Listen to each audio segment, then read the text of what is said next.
In the beginning, there was only stone and silence. The hills of ancient Canaan rose from the earth like sleeping giants, their limestone faces catching the first light of dawn as it spread across the Judean highlands.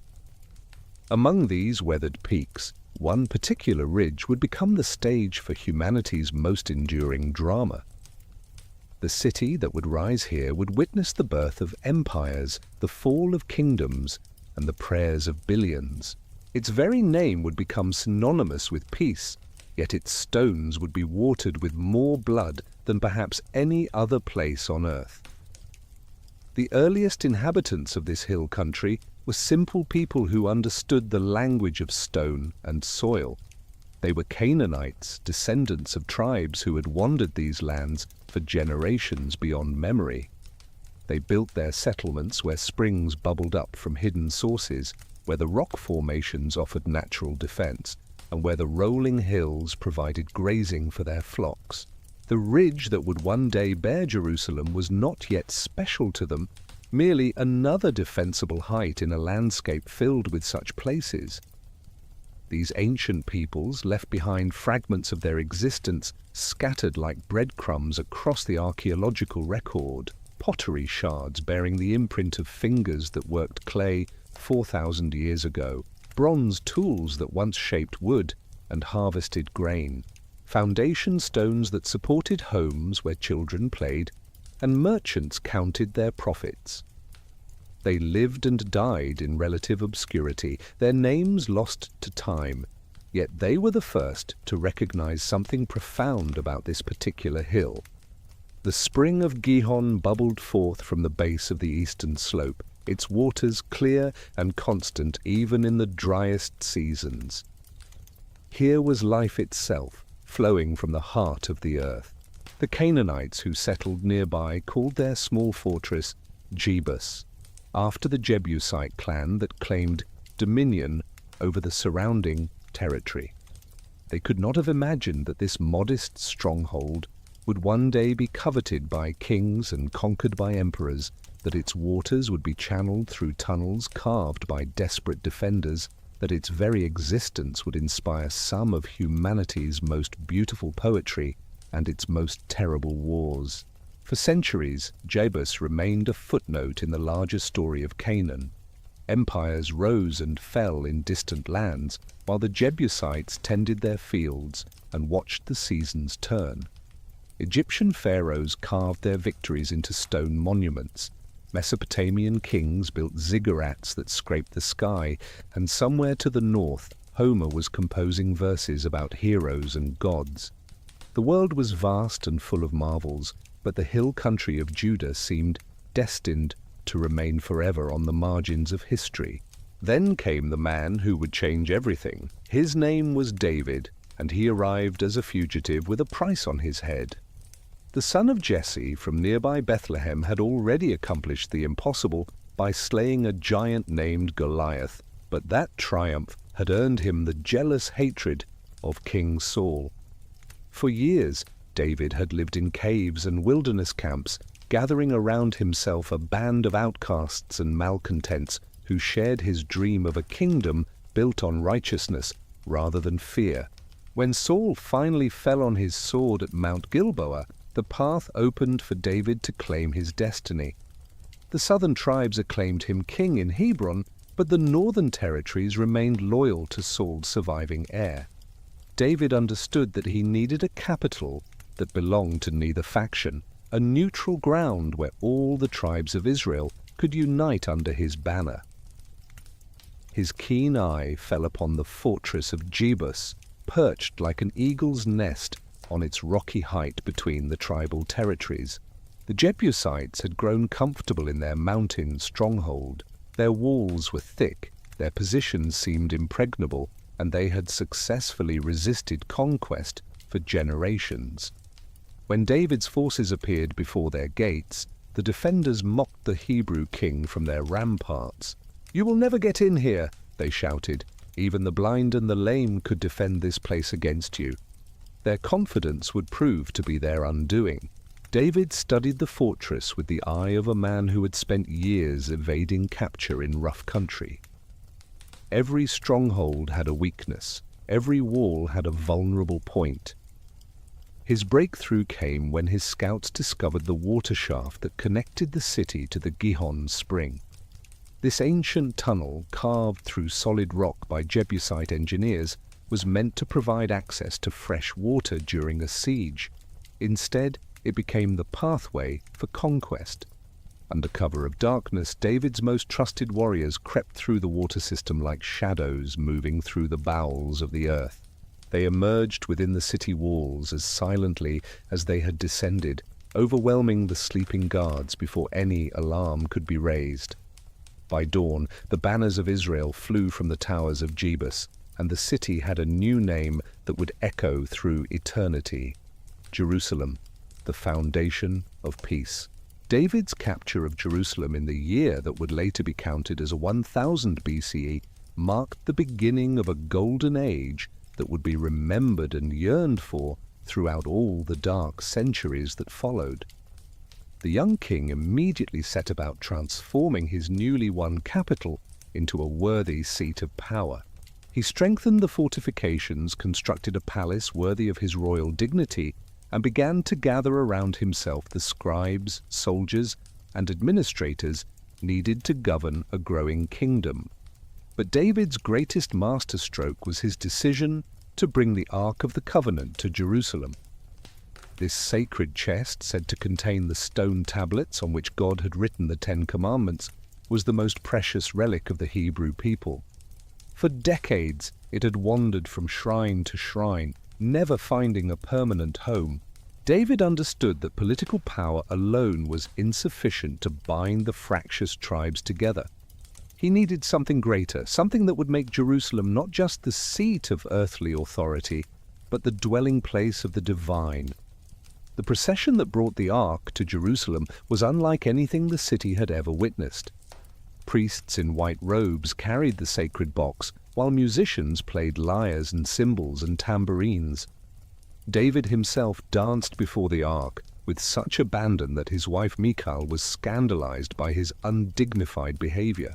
But the king understood something she did not. He was not merely moving a religious artifact from one place to another, he was establishing Jerusalem as the spiritual center of his people's universe. The Ark was placed in a simple tent shrine on the highest point of the city, the rocky outcrop that would later be known as the Temple Mount. Here, in this most sacred of spaces, the God of Israel was said to dwell among his chosen people. Pilgrims began to arrive from across the kingdom, bringing with them offerings and prayers and songs of praise. The city that had once been merely a Jebusite fortress was transformed into something unprecedented in the ancient world, a place where earthly and heavenly authority were united under one crown. David's reign lasted 4 decades, long enough for an entire generation to grow up knowing no other king. Under his rule, the boundaries of Israel expanded from the desert wastes of the south to the cedars of Lebanon in the north, from the Mediterranean coast to the Jordan River Valley. Jerusalem became the administrative heart of this growing empire, its treasury filled with tribute from subject peoples, its streets bustling with merchants and diplomats from distant lands. Yet even in his triumph, David carried within himself the seeds of future tragedy. The king who had united a kingdom through faith and conquest was also a man of passionate appetites and dark impulses. His affair with Bathsheba and the murder of her husband Uriah revealed a character capable of profound moral failure. His inability to control his own sons would lead to civil war and rebellion that shook the foundations of his dynasty. As David grew old, the question of succession consumed the royal court. His son Absalom led a revolt that forced the king to flee Jerusalem in shame, his head covered and his feet bare, as he climbed the Mount of Olives in the darkness of his greatest humiliation. Though David eventually regained his throne, the scars of that civil war never fully healed. The kingdom that had seemed so strong began to show hairline cracks that would eventually split it apart. In his final years, David turned his thoughts to a project that would outlast all his military conquests and political achievements. He had brought the ark to Jerusalem, but it still resided in a temporary tent, while he himself lived in a palace of cedar and stone. The prophet Nathan brought him a divine message. David had been a man of war, his hands stained with blood, and therefore he would not be permitted to build God's house. That honor would fall to his son, a man of peace, whose reign would usher in an era of unprecedented prosperity and wisdom. When David finally died, full of years and honor, he left behind more than just a kingdom. He had created an idea that would prove more durable than bronze or stone. The notion that Jerusalem was uniquely chosen by God, set apart from all other cities as the place where heaven and earth touched. This belief would survive the destruction of temples, the exile of peoples, and the rise and fall of empires. Long after David's palace had crumbled to dust, pilgrims would still climb the hill where he had danced before the ark, seeking in those ancient stones some echo of the divine presence that had first made Jerusalem holy. The crown passed to Solomon, David's son by Bathsheba, and with it came the fulfillment of prophecies that had sustained the kingdom through its darkest hours. Where David had been a warrior king who carved out Israel's borders with sword and spear, Solomon would prove to be a builder whose vision extended far beyond the boundaries of military conquest. His reign marked the transformation of Jerusalem from a regional stronghold into one of the great cities of the ancient world, a place that would draw visitors from the ends of the earth to marvel at its splendor. Solomon's first great undertaking was the construction of the temple that his father had dreamed of but been forbidden to build. For 7 years, the sound of hammers and chisels echoed across Jerusalem as thousands of workers labored to create a house worthy of the God of Israel. The king had formed an alliance with Hiram of Tyre, whose Lebanese craftsmen were renowned throughout the Mediterranean for their skill in working with cedar and precious metals. Ships arrived daily at the port of Joppa, their holds filled with timber that had grown in the mountains of Lebanon, their fragrance perfuming the air for miles around. The temple rose on the highest point of Mount Moriah, the same rocky outcrop where Abraham had once prepared to sacrifice his son, Isaac, in obedience to divine command. Its foundations were laid with stones so massive that teams of oxen could barely move them, each block cut and fitted with such precision that no mortar was needed to hold them in place. The walls were lined with cedar planks carved with images of palm trees and flowers and cherubim, then overlaid with pure gold that caught and reflected the light like captured sunshine. In the innermost sanctuary, the Holy of Holies, 2 enormous cherubims spread their wings over the place where the Ark of the Covenant would rest. These golden figures stood 15 feet tall, their outstretched wings touching both the ceiling and the walls of the sacred chamber. Here, in this most sacred space, the presence of God was said to dwell in a cloud of glory so intense that even the priests could not enter when the divine radiance filled the sanctuary. The dedication of the temple was an event unparalleled in the history of Jerusalem. Pilgrims arrived from every corner of the kingdom and beyond, their caravans stretching along the roads like rivers of humanity flowing toward the holy city. For 14 days, the celebration continued with sacrifices and feasting and songs of praise that rose like smoke toward heaven. Solomon himself stood before the great bronze altar and offered a prayer that would echo through the centuries, asking that this house might be a place where all nations could come to seek the face of the one true God. But the temple was only the beginning of Solomon's transformation of Jerusalem. The king's palace complex sprawled across 13 acres, its halls and courtyards displaying wealth that seemed almost mythical in its abundance. The throne room was panelled with cedar and floored with gold, while the king's judgment seat was carved from ivory and adorned with lions that symbolized royal authority. Foreign ambassadors who came to pay homage would later return to their homelands with tales of splendor that their listeners could scarcely believe. Trade routes that had once bypassed the hill country of Judah now converged on Jerusalem like spokes on a wheel.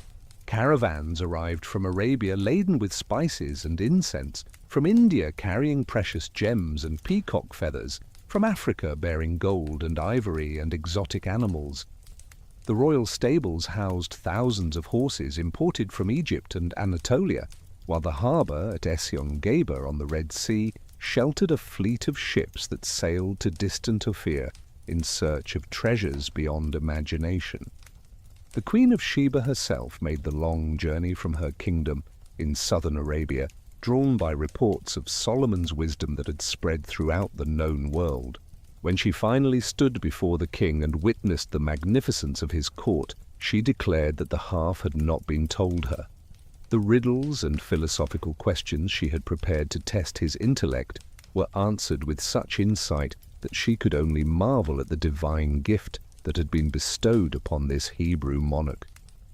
Yet even as Jerusalem reached heights of prosperity and influence that would never again be equaled, the seeds of future division were being sown.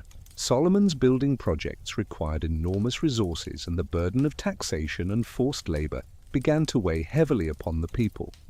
The northern tribes, who had never fully accepted Davidic rule, grew increasingly resentful of policies that seemed to benefit Judah at their expense. The king's marriages to foreign princesses, initially celebrated as diplomatic triumphs, gradually introduced alien religious practices that compromised the pure worship of Israel's God. In his old age, Solomon allowed shrines to foreign deities to be built on the hills surrounding Jerusalem, a concession to his numerous wives that would later be remembered as the great apostasy of his reign.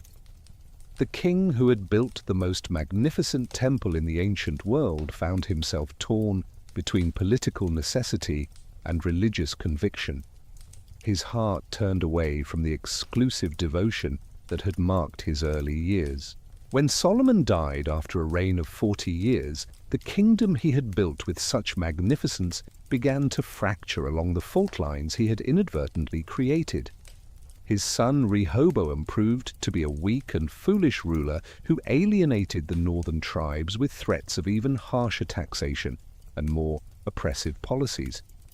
At a great assembly in Shechem, the representatives of 10 tribes declared their independence from Davidic rule, choosing instead to follow Jeroboam, one of Solomon's former officials who had fled to Egypt after leading an earlier revolt. The division of the kingdom was more than just a political catastrophe. It was a spiritual tragedy that would have profound consequences for Jerusalem's future. The northern kingdom of Israel established rival sanctuaries at Dan and Bethel, complete with golden calves that Jeroboam claimed represented the God who had brought their ancestors out of Egypt. No longer would all the tribes of Israel make pilgrimage to Jerusalem for the great festivals.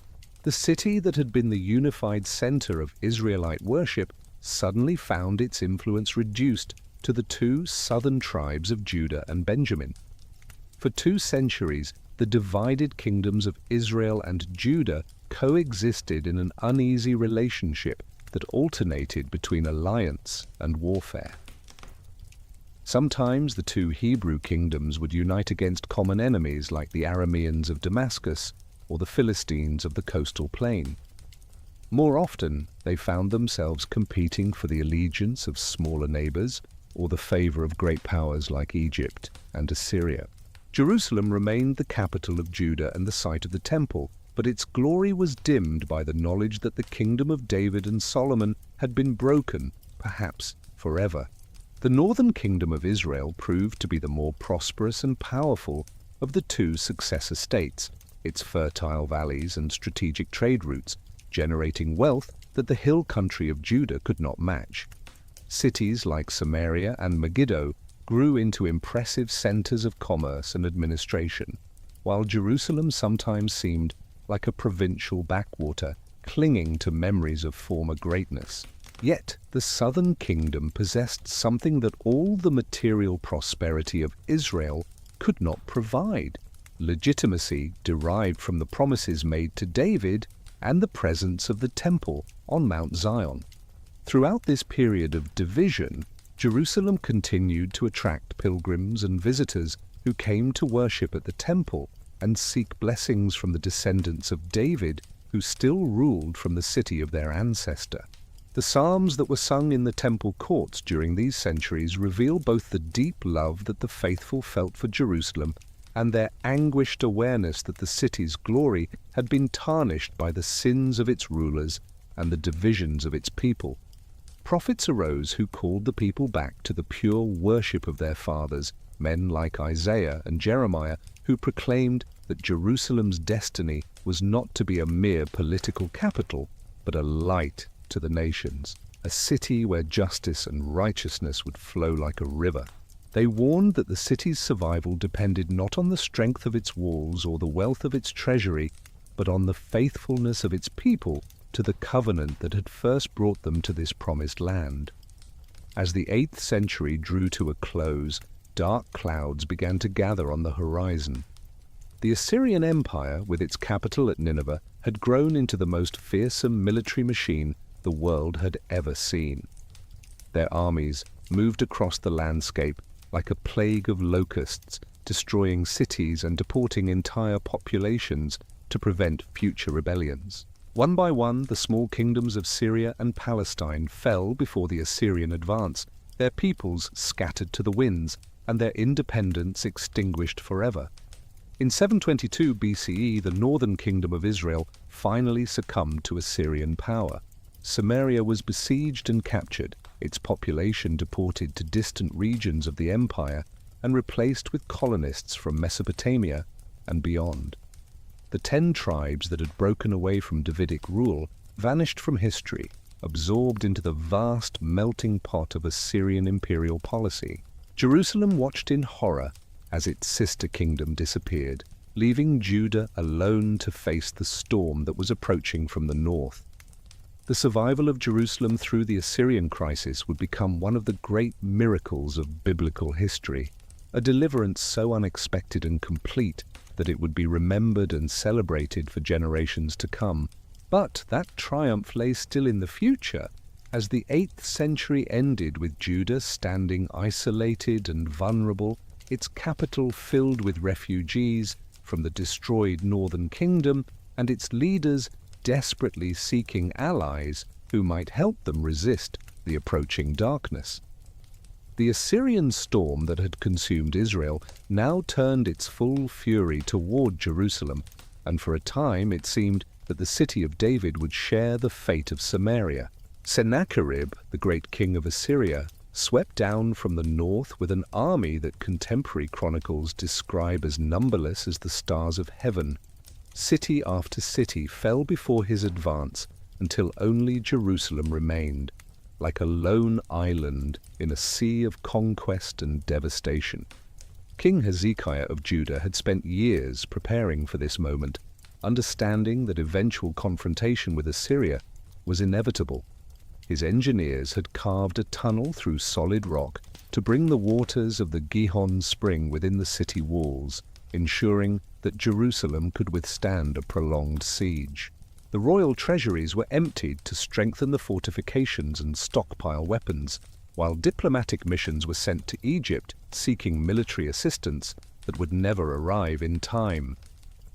When the Assyrian army finally encamped around Jerusalem, their siege engines and battering rams arrayed like instruments of divine judgment, the city seemed doomed to suffer the same fate that had befallen every other stronghold in the region. Sennacherib's representatives stood before the walls and shouted their ultimatum in Hebrew, ensuring that every defender could understand the hopelessness of their situation. "Do not let Hezekiah deceive you," they cried. "Has any god of any nation ever delivered his people from the power of Assyria?" But Jerusalem would not fall to the Assyrians. Whether through plague or divine intervention or some combination of earthly and heavenly factors that ancient chroniclers struggled to explain, Sennacherib's mighty army was broken during a single night. The Assyrian king retreated to Nineveh with the remnants of his forces, never again to threaten the city of David. The deliverance was so complete and unexpected that it established Jerusalem's reputation as a city under special divine protection, a belief that would shape its destiny for centuries to come. The reprieve proved temporary. Within a century, the Assyrian Empire had crumbled before the rising power of Babylon, and new threats emerged from the plains of Mesopotamia. Nebuchadnezzar, king of Babylon, proved to be an even more formidable conqueror than his Assyrian predecessors. When Jerusalem's rulers foolishly rebelled against Babylonian overlordship, the response was swift and merciless. The first siege came in 597 BCE, resulting in the surrender of the young king Jehoiakim and the deportation of the city's elite to Babylon. The temple treasures that Solomon had accumulated over decades of trade and tribute were loaded onto Babylonian wagons and carried away to enrich the temples of Marduk and Nabu. Yet the city itself was spared destruction, and a remnant population remained under the rule of Zedekiah, Jehoiakim's uncle, who was installed as a puppet king. This reprieve lasted barely a decade before Jerusalem's final catastrophe arrived. Zedekiah's rebellion against Babylon brought Nebuchadnezzar back with an army determined to make an example that would discourage future revolts throughout the empire. The siege that began in 588 BCE was unlike anything the city had previously endured. For 18 months, the Babylonians tightened their grip around Jerusalem like a python slowly crushing its prey. Within the city walls, conditions deteriorated beyond human endurance. The population that had swelled with refugees from the surrounding countryside began to starve as food supplies dwindled and then disappeared entirely.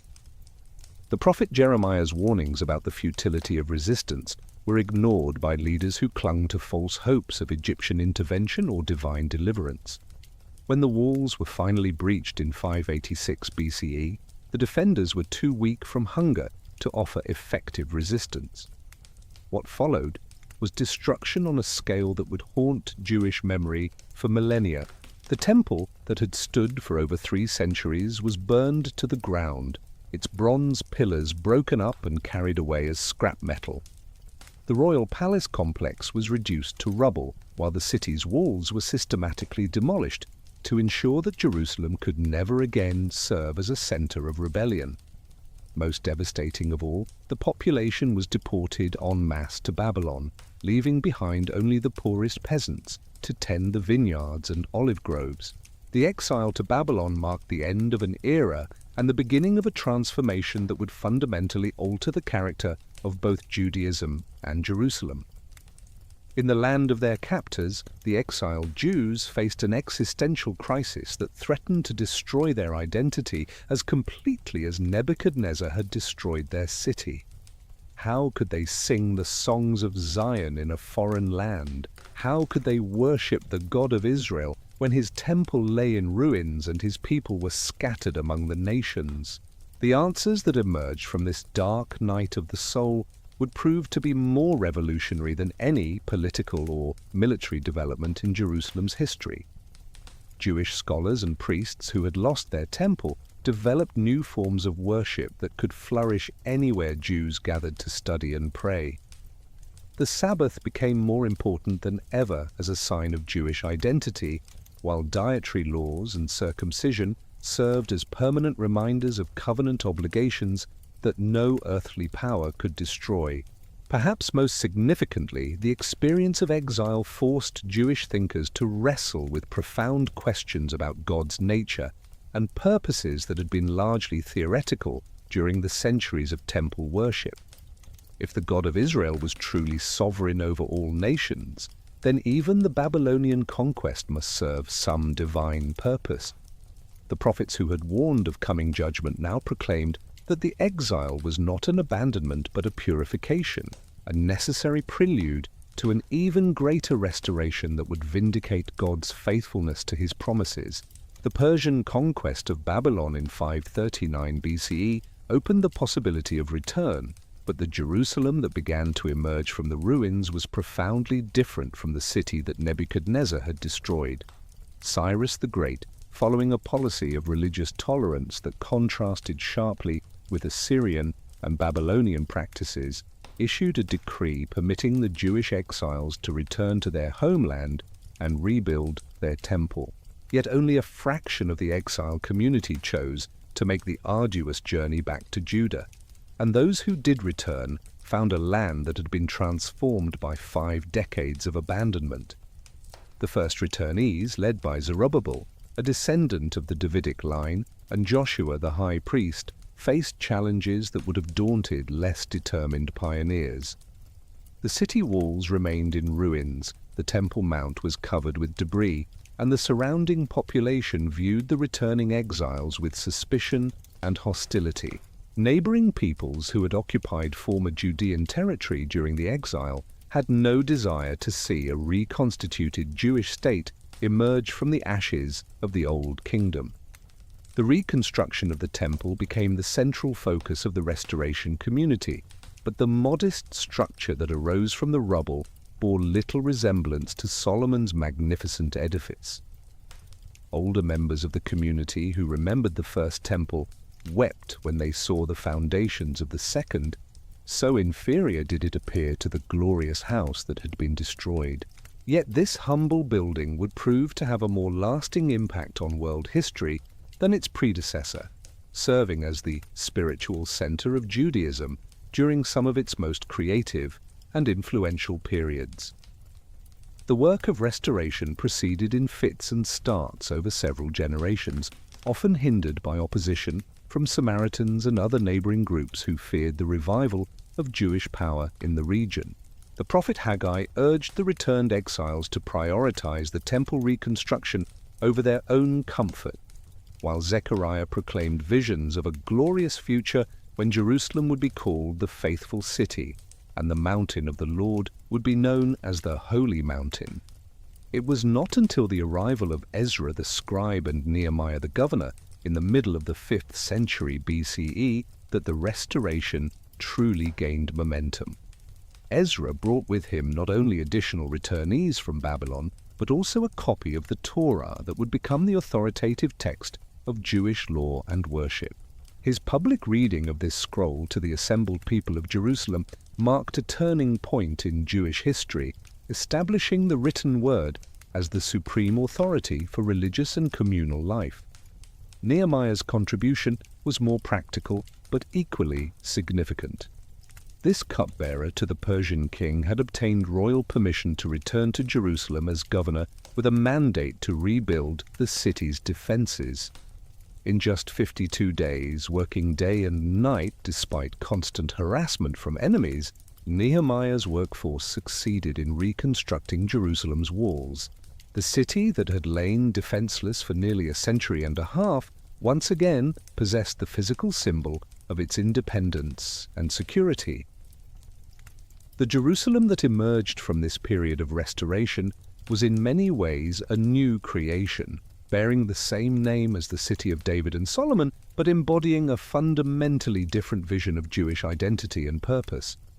The monarchy was gone, replaced by a theocratic system in which the high priest served as both religious and political leader under Persian oversight.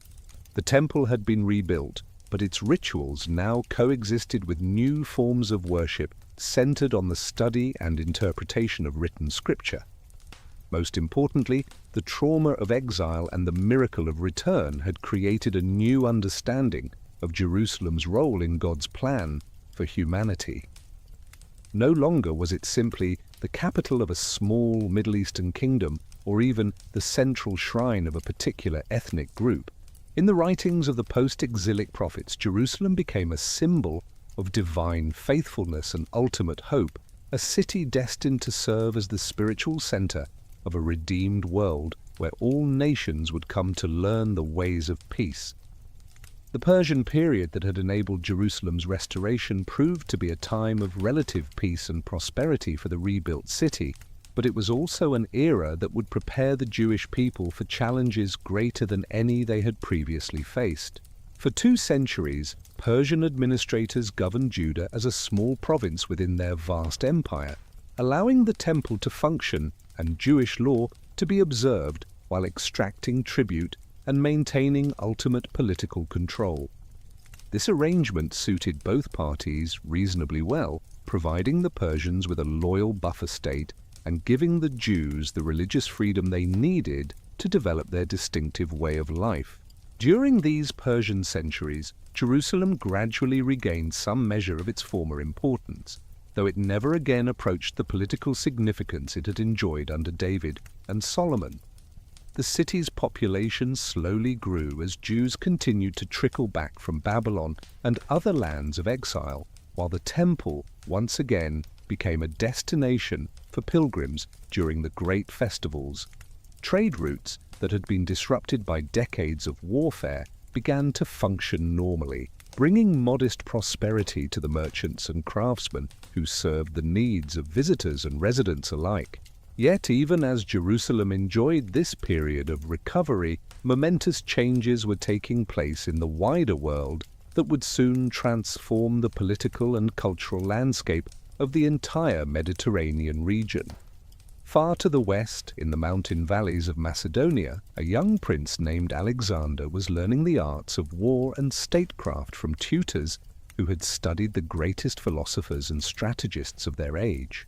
The collision between Greek and Persian civilizations that was approaching would shake every established institution from India to Egypt, and Jerusalem would not escape the aftershocks of that encounter.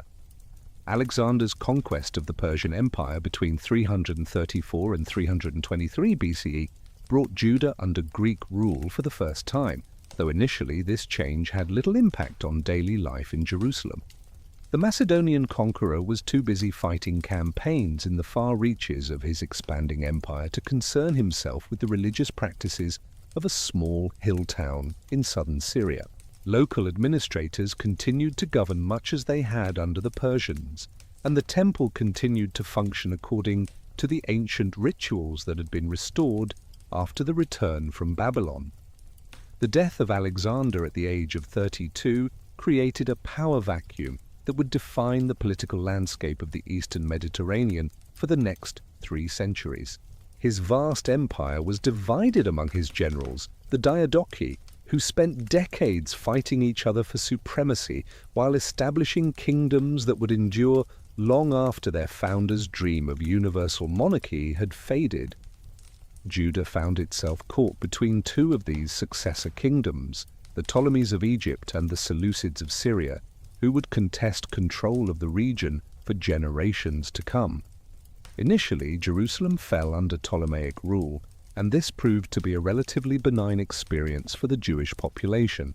The Ptolemies, based in Alexandria, were primarily interested in extracting revenue from their Palestinian territories, and they were generally content to allow local populations to maintain their traditional customs and religious practices as long as taxes were paid promptly and rebellions did not occur. This policy of tolerance enabled Jewish culture to flourish during the 3rd century BCE, producing some of the most significant developments in biblical and religious literature since the return from exile. It was during this Ptolemaic period that the Hebrew scriptures were first translated into Greek, creating the Septuagint version that would become the Bible of Greek-speaking Jews throughout the Mediterranean world. This translation project, carried out in Alexandria by Jewish scholars familiar with both Hebrew traditions and Greek literary conventions, represented more than just a linguistic exercise. It was an attempt to make Jewish wisdom accessible to the broader Hellenistic world, while demonstrating that Hebrew culture could hold its own in conversation with Greek philosophy and learning. The influence of Greek culture on Jerusalem during this period was subtle but pervasive. Greek architectural styles began to appear in public buildings, while Greek educational methods influenced the way young Jews were taught to read and interpret their sacred texts. Some Jewish families adopted Greek names and customs, seeing participation in Hellenistic culture as a pathway to advancement in the larger world beyond Judah's borders. Yet this cultural adaptation proceeded gradually and without the violent conflicts that would later characterize the collision between Judaism and Hellenism. The balance was shattered in 200 BCE when the Seleucid king Antiochus III defeated the Ptolemies at the Battle of Panium and brought Jerusalem under Syrian rule. Initially, this change seemed insignificant as Antiochus III confirmed the traditional privileges of the temple and promised to respect Jewish law and custom. But the Seleucid kingdom faced financial pressures that the Ptolemies had not experienced, and these economic difficulties would soon lead to policies that threatened the very survival of Jewish religious identity. The crisis began during the reign of Antiochus IV, who took the title Epiphanes, meaning God manifest. Now, this ruler inherited a kingdom that was struggling to compete with the rising power of Rome while maintaining control over vast territories that stretched from Asia Minor to the borders of India. The financial demands of this geopolitical situation led Antiochus to view the wealth of local temples throughout his empire as a potential source of revenue that could be tapped to fund his military and diplomatic initiatives. Jerusalem's temple, with its treasury filled by generations of offerings and its storerooms containing valuable vessels and ornaments, presented an attractive target for royal confiscation. But Antiochus IV went far beyond simple plunder in his dealings with the Jewish population. Influenced by advisors who believed that political unity required cultural and religious uniformity, he embarked on a systematic campaign to eliminate Jewish distinctiveness and force the population of Judah to adopt standard Hellenistic practices. The king's decrees, issued around 197 BCE, were devastating in their scope and severity. The practice of Judaism was banned entirely, with circumcision, Sabbath observance, and Torah study all becoming capital offenses. The temple was rededicated to Zeus Olympius, and pagan altars were erected throughout Judah to ensure that the entire population would be compelled to participate in Greek religious rituals. Jewish mothers who circumcised their sons were executed along with their babies, while copies of the Torah were burned wherever they could be found. Most shocking of all was the abomination of desolation that was erected in the temple itself. A statue of Zeus bearing the features of Antiochus IV was placed in the holy sanctuary, while pigs were sacrificed on the great altar in deliberate violation of Jewish law. For religious Jews, this desecration represented not merely political oppression, but a cosmic catastrophe that threatened to sever forever the covenant relationship between God and his chosen people. The response to these provocations came from an unexpected source. In the village of Modiin, northwest of Jerusalem, an elderly priest named Mattathias refused to participate in a pagan sacrifice that royal officials were attempting to force upon the local population. When another villager stepped forward to comply with the king's demands, Mattathias killed both the collaborator and the Syrian official, then fled to the hills with his 5 sons to begin what would become known as the Maccabean Revolt. The guerrilla warfare that followed tested both the resolve of the Jewish rebels and the military capabilities of the Seleucid Empire. Judas Maccabeus, the most capable of Mattathias's sons, proved to be a brilliant tactician who could use the rough terrain of the Judean hills to neutralize the advantages that Greek heavy infantry normally enjoyed in open battle. His forces struck at Syrian garrisons and supply lines while avoiding direct confrontation with large enemy armies, gradually building strength and confidence through a series of small victories. The tide began to turn when Judas defeated a Syrian army at Emmaus in 166 BCE, capturing enough weapons and equipment to arm a much larger rebel force. This victory was followed by others at Beth Horon and Beth Zur, convincing many Jews who had initially remained neutral that the rebellion might actually succeed. More importantly, these victories demonstrated that the God of Israel was still capable of delivering his people from their enemies despite the terrible crisis that had seemed to threaten the very existence of Jewish religion and culture. The climactic moment of the revolt came in December 164 BCE, when Jebus and his forces succeeded in recapturing Jerusalem and the Temple Mount.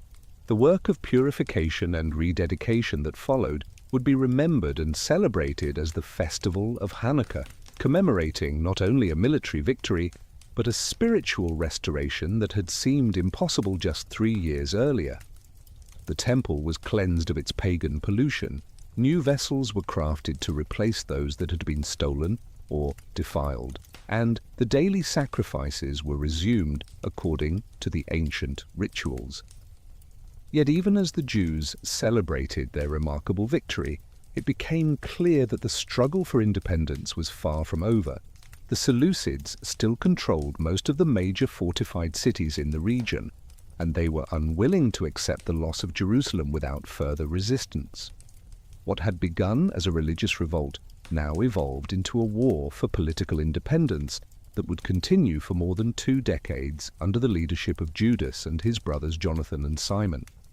The Maccabean wars that followed were characterized by shifting alliances and complex diplomatic maneuvering that reflected the broader geopolitical changes taking place throughout the eastern Mediterranean. The Seleucid Empire was weakening under pressure from Rome in the west and Parthia in the east, creating opportunities for local populations to assert their independence, but also introducing new uncertainties about which great power would ultimately dominate the region. Jonathan Maccabeus proved to be as skilled a diplomat as his brother Judas had been a general, playing rival Seleucid claimants against each other while gradually expanding Jewish control over the surrounding territories. When Jonathan was killed through Seleucid treachery in 143 BCE, his brother Simon succeeded in achieving what had seemed impossible when the revolt began: complete independence for Judah and the establishment of a new Jewish kingdom centered on Jerusalem. The Hasmonean dynasty that Simon founded would rule an independent Jewish state for nearly a century, presiding over a period of territorial expansion and cultural flowering that rivaled the golden age of David and Solomon. Under rulers like John Hyrcanus and Alexander Jannaeus, Jewish armies conquered much of Palestine and forced the conversion of neighboring peoples like the Idumeans and Itureans. Jerusalem once again became the capital of a significant regional power, its temple treasuries enriched by tribute from subject territories, and its population swelled by pilgrims from throughout the expanding Jewish world. Yet the very success of the Hasmonean kingdom contained the seeds of its eventual downfall. The monarchy that had emerged from a religious revolt gradually became increasingly secular in its orientation, adopting many of the Hellenistic customs and practices that the original Maccabees had fought to eliminate. The high priesthood, which the Hasmoneans had claimed for themselves despite their questionable genealogical credentials, became a political office rather than a purely religious position. More seriously, the expansion of Jewish territory brought the Hasmonean kingdom into conflict with powerful neighbors who would not long tolerate the emergence of an aggressive new state in their midst. To the south, the Nabatean Arabs controlled the lucrative trade routes that connected Arabia with the Mediterranean coast. To the north and east, the remnants of the Seleucid Empire still possessed significant military capabilities despite their reduced circumstances. Most ominously, the growing power of Rome was beginning to make itself felt throughout the eastern Mediterranean as the Senate and people of Rome established themselves as the arbiters of disputes between the successor kingdoms of Alexander's empire. The civil war that erupted between the Hasmonean brothers Hyrcanus II and Aristobulus II in the 60s BCE provided Rome with the pretext it needed to intervene directly in Jewish affairs. Both brothers appealed to the Roman general Pompey for support, offering tribute and territorial concessions in exchange for military assistance. Pompey's decision to support Hyrcanus II led to a siege of Jerusalem in 63 BCE that ended with the capture of the Temple Mount and the effective end of Jewish independence. The Roman conquest of Jerusalem marked the beginning of a new era that would last for 7 centuries and witness some of the most dramatic events in the city's entire history. Unlike previous conquerors who had been content to extract tribute while allowing local populations to maintain their traditional way of life, the Romans brought with them a systematic approach to governance that would transform every aspect of life in Jerusalem and throughout Palestine. Pompey's entry into the Holy of Holies, the sacred chamber where only the Jewish high priest was permitted to enter, symbolized the end of one era and the beginning of another. The Roman general found the chamber empty except for the golden table and lampstand, a discovery that puzzled him, but that confirmed for Jews the uniqueness of their invisible God who could not be represented by any physical image. This theological difference between Roman polytheism and Jewish monotheism would become a source of recurring tension throughout the centuries of Roman rule that lay ahead. The Roman occupation of Jerusalem brought with it a profound transformation that would reshape not only the physical appearance of the city, but also its spiritual and cultural identity in ways that would echo through millennia. Pompey's relatively respectful treatment of the temple and its treasures during his 63 BCE conquest established a precedent for Roman policy that would generally seek to balance imperial control with accommodation of Jewish religious sensibilities, though this delicate equilibrium would face repeated challenges in the turbulent decades that followed. The Romans understood, perhaps better than any previous conquerors, that governing Jerusalem required more than military force.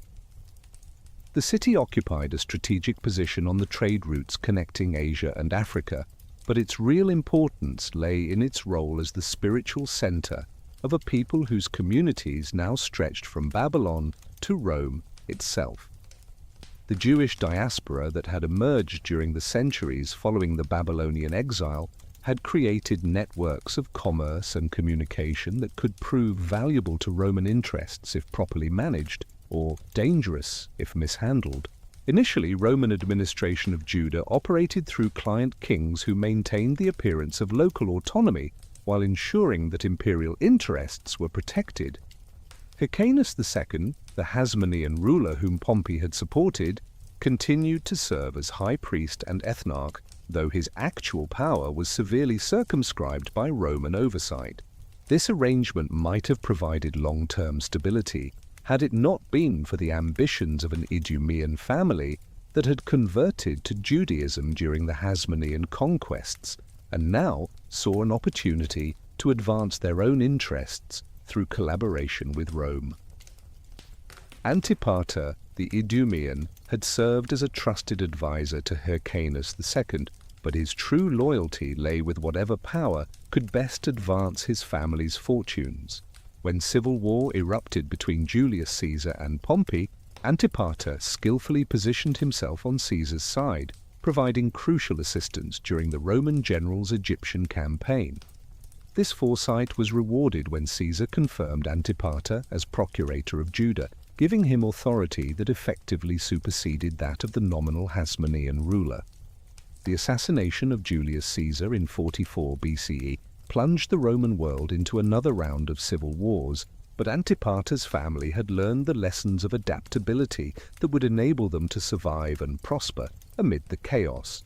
When Antipater was poisoned by rivals in 43 BCE, his son Herod demonstrated the same political acumen that had brought his father to power. Despite being only 25 years old, Herod maneuvered successfully through the shifting alliances of the late Republic, eventually securing appointment as King of Judah from Mark Antony and Octavian in 40 BCE. The title proved easier to obtain than the kingdom itself. Jerusalem and most of Judah were controlled by Antigonus, the last Hasmonean king, who had allied himself with the Parthians in a desperate attempt to drive out the Romans and restore true independence to the Jewish state.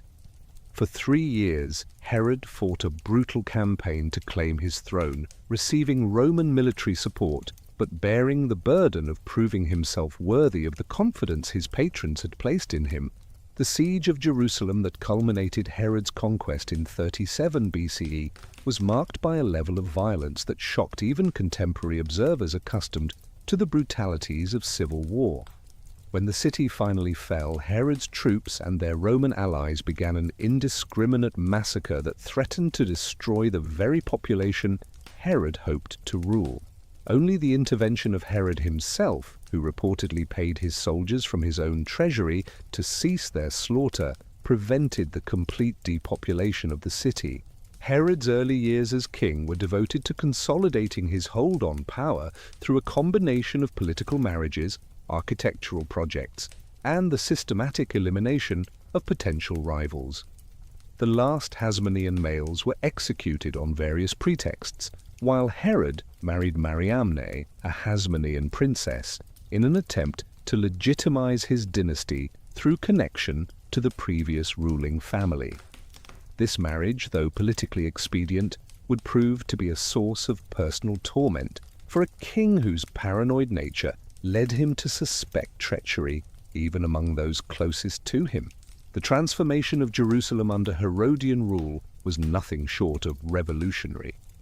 The king who had taken the city by force was determined to make it a worthy capital for his kingdom and a monument to his own greatness that would be remembered long after his death.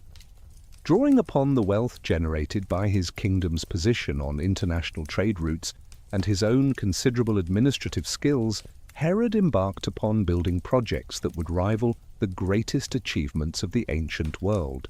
The crown jewel of Herod's building program was the complete reconstruction of the Second Temple, a project that began around 20 BCE and would continue for decades beyond the king's death.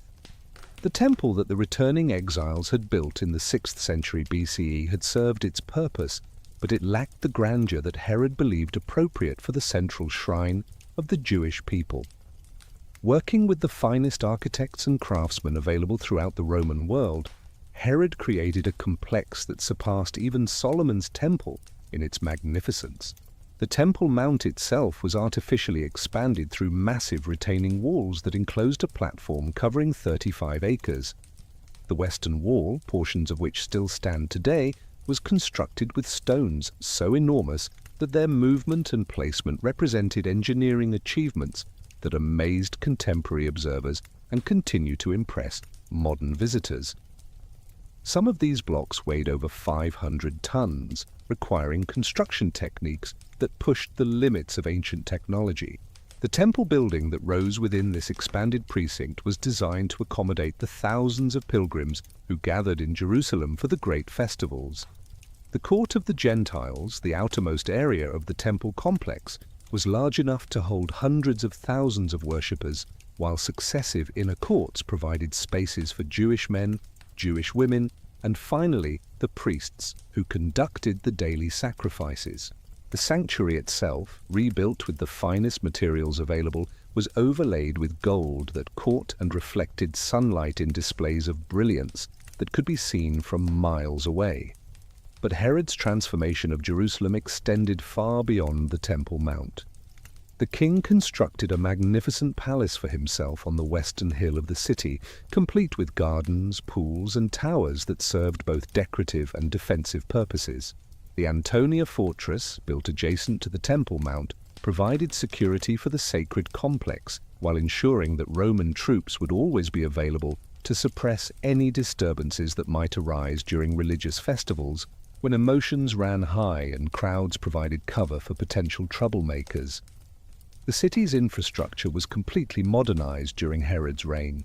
New aqueducts brought fresh water from springs in the surrounding hills, while an elaborate drainage system carried away waste and rainwater that might otherwise have created health hazards in the densely populated urban center. Streets were paved with stone, public buildings were constructed in the latest Roman architectural styles, and the entire city was surrounded by new fortification walls that incorporated the most advanced defensive designs of the period. These physical improvements were accompanied by cultural and educational developments that made Jerusalem a center of learning that attracted scholars from throughout the Jewish world and beyond. Libraries were established, schools were founded, and the city became home to rabbinical academies, where the oral traditions that had developed alongside the written Torah were preserved and transmitted to new generations of students. The Pharisees, with their emphasis on careful interpretation of religious law, found in Herodian Jerusalem an environment where their scholarly pursuits could flourish. Yet for all his achievements as a builder and administrator, Herod remained a deeply troubled and ultimately tragic figure whose personal demons would overshadow his public accomplishments. His marriage to Mariamne, which had begun as a political arrangement, had evolved into a passionate love affair that left the king vulnerable to the very emotions he struggled to control in other areas of his life. When his paranoid suspicions led him to execute Mariamne on charges of adultery and treason, Herod descended into a madness that would color his final years with increasing cruelty and irrationality. The king's deteriorating mental state was reflected in a series of increasingly erratic decisions that alienated his subjects and undermined the stability he had worked so hard to create. His sons were executed on suspicion of plotting against him, his administrative policies became more oppressive, and his famous generosity toward building projects was increasingly overshadowed by the harsh taxation required to fund his ambitions.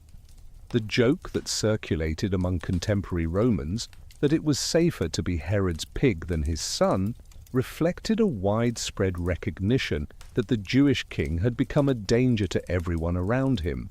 It was during these final troubled years of Herod's reign that Jerusalem witnessed the birth of a child who would ultimately have a greater impact on the city's destiny than even the great king himself. In nearby Bethlehem, according to Christian tradition, Jesus of Nazareth was born during the reign of the man who would be remembered in later centuries as Herod the Great. The contrast between the humble circumstances of this birth and the magnificent buildings that Herod was constructing in Jerusalem would become a recurring theme in the religious movement that would eventually transform not only the Holy City, but the entire Roman Empire. Herod's death in 4 BCE marked the end of an era and the beginning of a period of instability that would ultimately lead to catastrophe for Jerusalem and the Jewish people. The king's will divided his kingdom among 3 of his surviving sons, but this partition required Roman approval to become effective. Augustus Caesar confirmed the arrangement, but with modifications that reflected Roman concerns about the reliability and competence of Herod's heirs. Archelaus received Judah and Samaria with the title of ethnarch, but his harsh and incompetent rule quickly generated opposition that threatened to destabilize the entire region. After a decade of complaints from his subjects, Augustus removed Archelaus from power and placed Judah under direct Roman administration.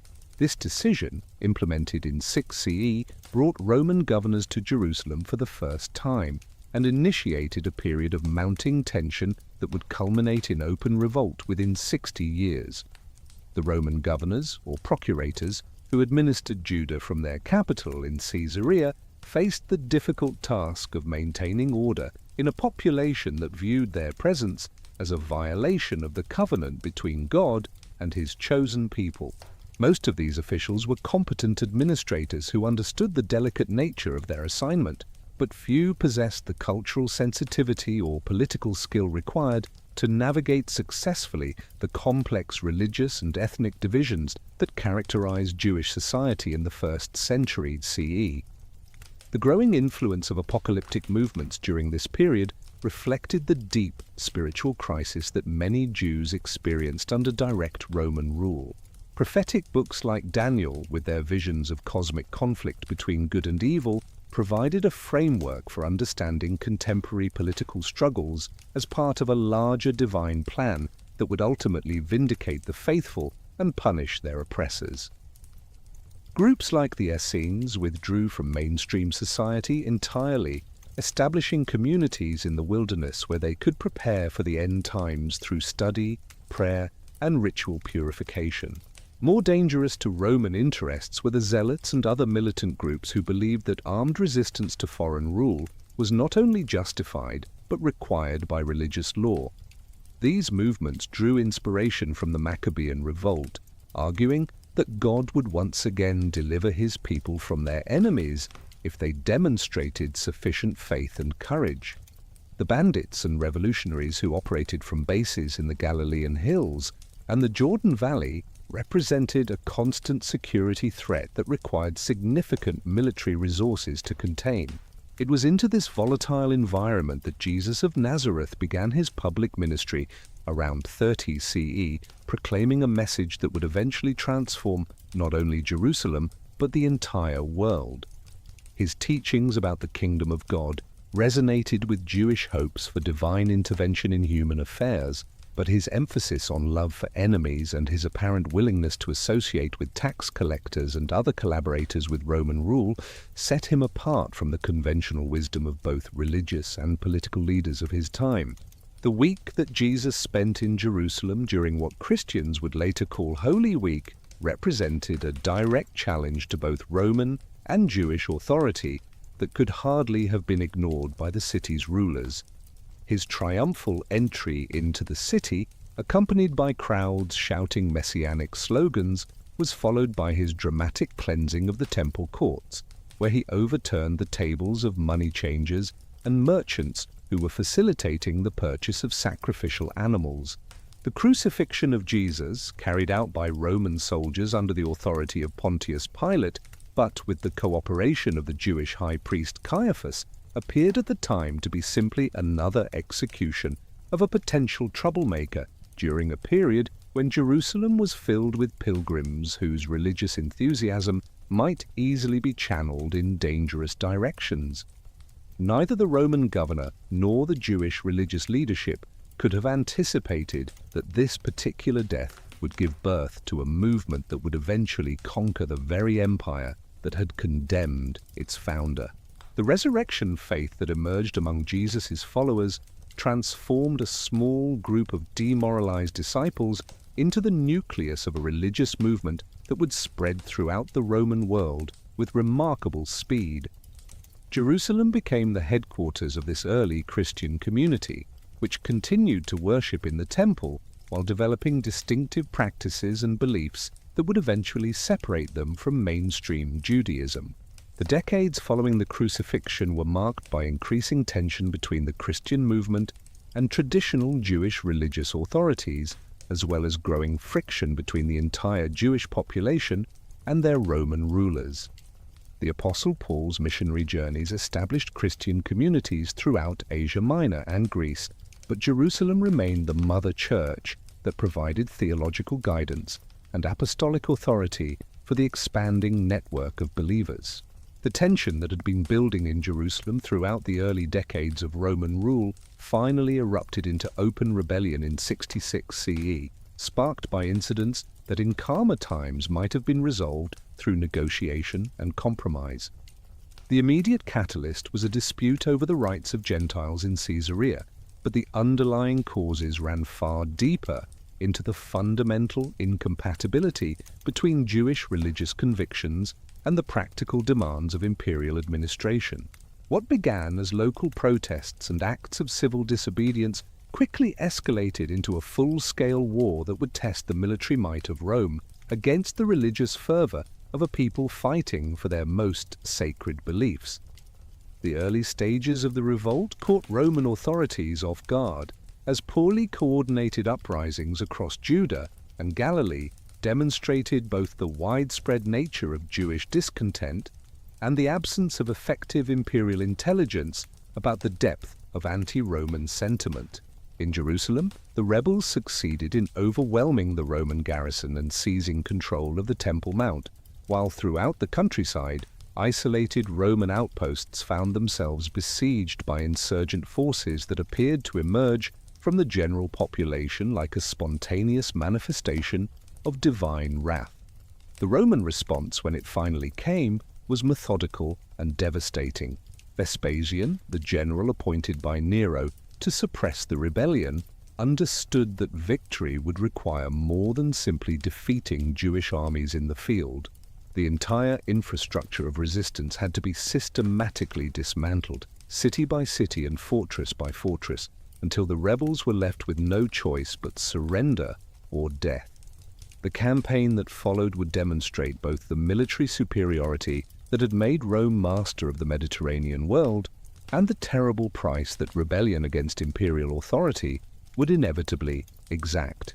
Yet even as Roman legions methodically reduced the strongholds of Galilee and advanced toward the ultimate prize of Jerusalem, the Jewish rebels were undermining their own cause through internal conflicts that reflected the deep divisions within their society. The zealots who had initiated the revolt found themselves challenged by other factions with different visions of how the war should be conducted and what kind of society should emerge from a successful rebellion. The moderate aristocrats who had reluctantly joined the revolt after its initial success clashed with radical elements who viewed compromise with Rome as not merely tactical error, but religious apostasy.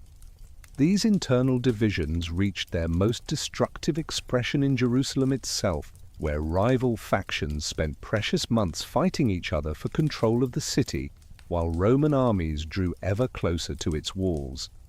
John of Gischala, who had fled to Jerusalem after the fall of the Galilean strongholds, established himself as leader of the zealots occupying the Temple Mount. Simon bar Giora controlled most of the upper city with his own followers, while a third faction led by Eleazar ben Simon held portions of the temple complex. The three groups spent more energy battling each other than preparing for the siege that everyone knew was approaching. When Vespasian was proclaimed emperor in 69 CE and departed for Rome to claim his throne, command of the Jewish war passed to his son Titus, a young general who would prove to be as capable a military leader as his father, but perhaps less inclined toward the mercy that might have spared Jerusalem from total destruction. The final phase of the revolt would be remembered not only for its military drama but for its revelation of the extremes to which human beings could be driven when religious conviction collided with political reality. The siege of Jerusalem that began in the spring of 70 CE was unlike anything the city had previously endured, combining the systematic brutality of Roman military engineering with the desperate fanaticism of defenders who believed they were fighting for the survival of their covenant with God. Titus surrounded the city with a siege wall that prevented any possibility of escape or resupply, while his engineers constructed massive siege engines designed to breach fortifications that had been strengthened by generations of rulers who understood that Jerusalem's survival depended on its ability to withstand prolonged attack. Within the besieged city, conditions deteriorated with a speed that shocked even those who had lived through previous crises. The population had been swollen by refugees from throughout Judah who had fled to Jerusalem as the Romans advanced, but the food supplies that might have sustained the normal population for months proved wholly inadequate for the masses now crowded within the walls. Starvation became the Romans' most effective weapon, though Titus himself seems to have been genuinely disturbed by reports of the horrors taking place within the city he was determined to capture. The historian Josephus, who had participated in the early stages of the revolt before defecting to the Roman side, left a detailed account of the siege that remains one of the most harrowing documents of ancient warfare. His descriptions of mothers eating their own children and of desperate people tearing apart sewers in search of anything remotely edible reveal the depths of suffering to which the defenders were reduced.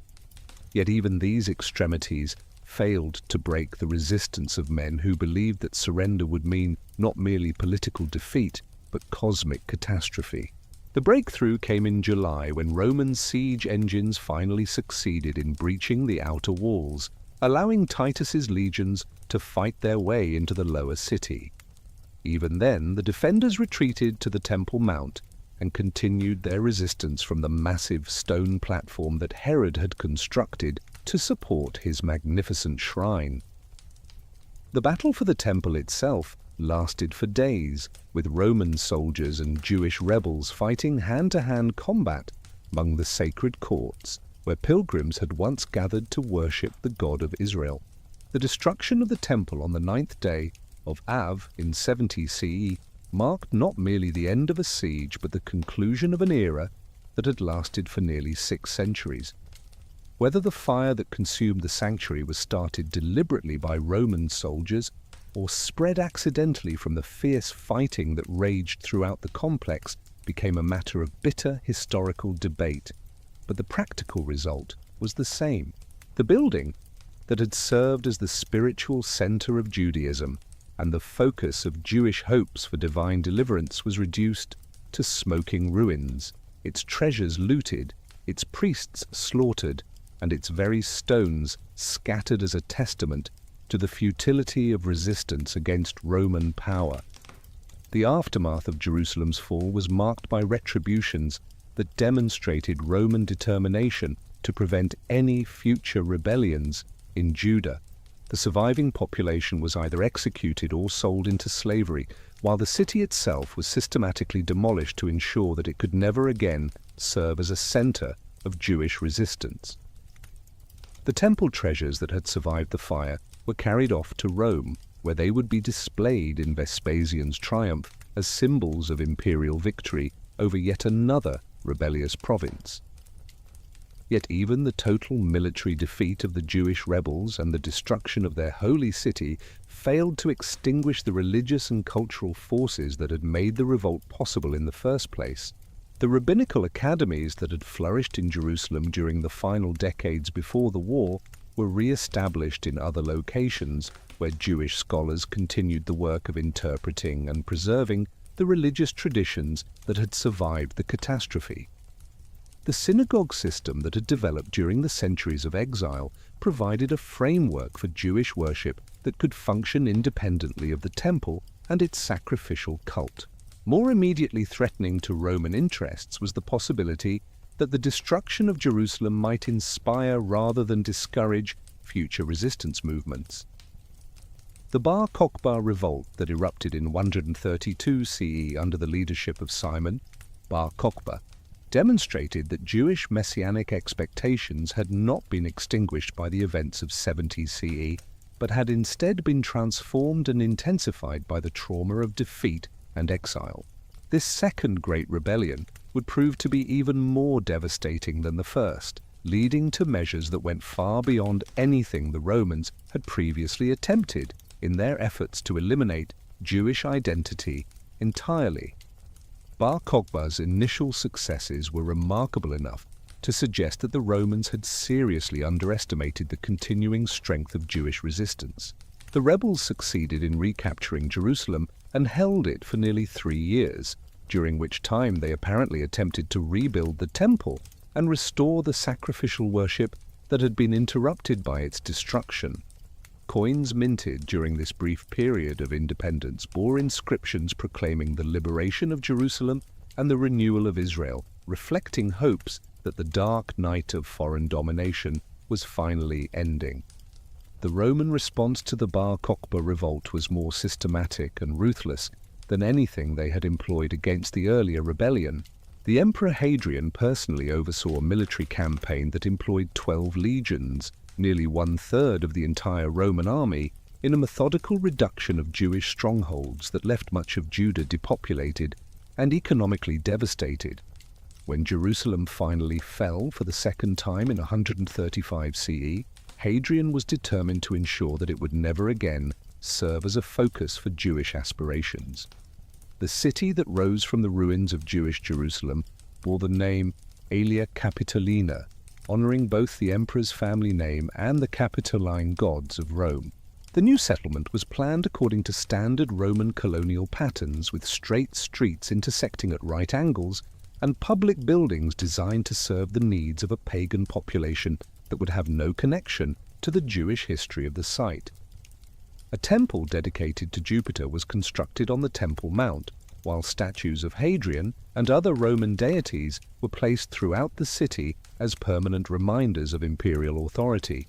Most significantly, Jews were forbidden to enter Aelia Capitolina except on one day each year, when they were permitted to approach the ruins of their former temple to mourn its destruction.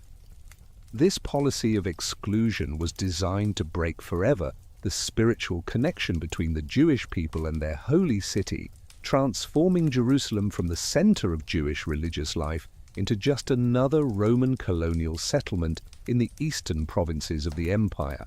Yet even these draconian measures failed to achieve their intended purpose.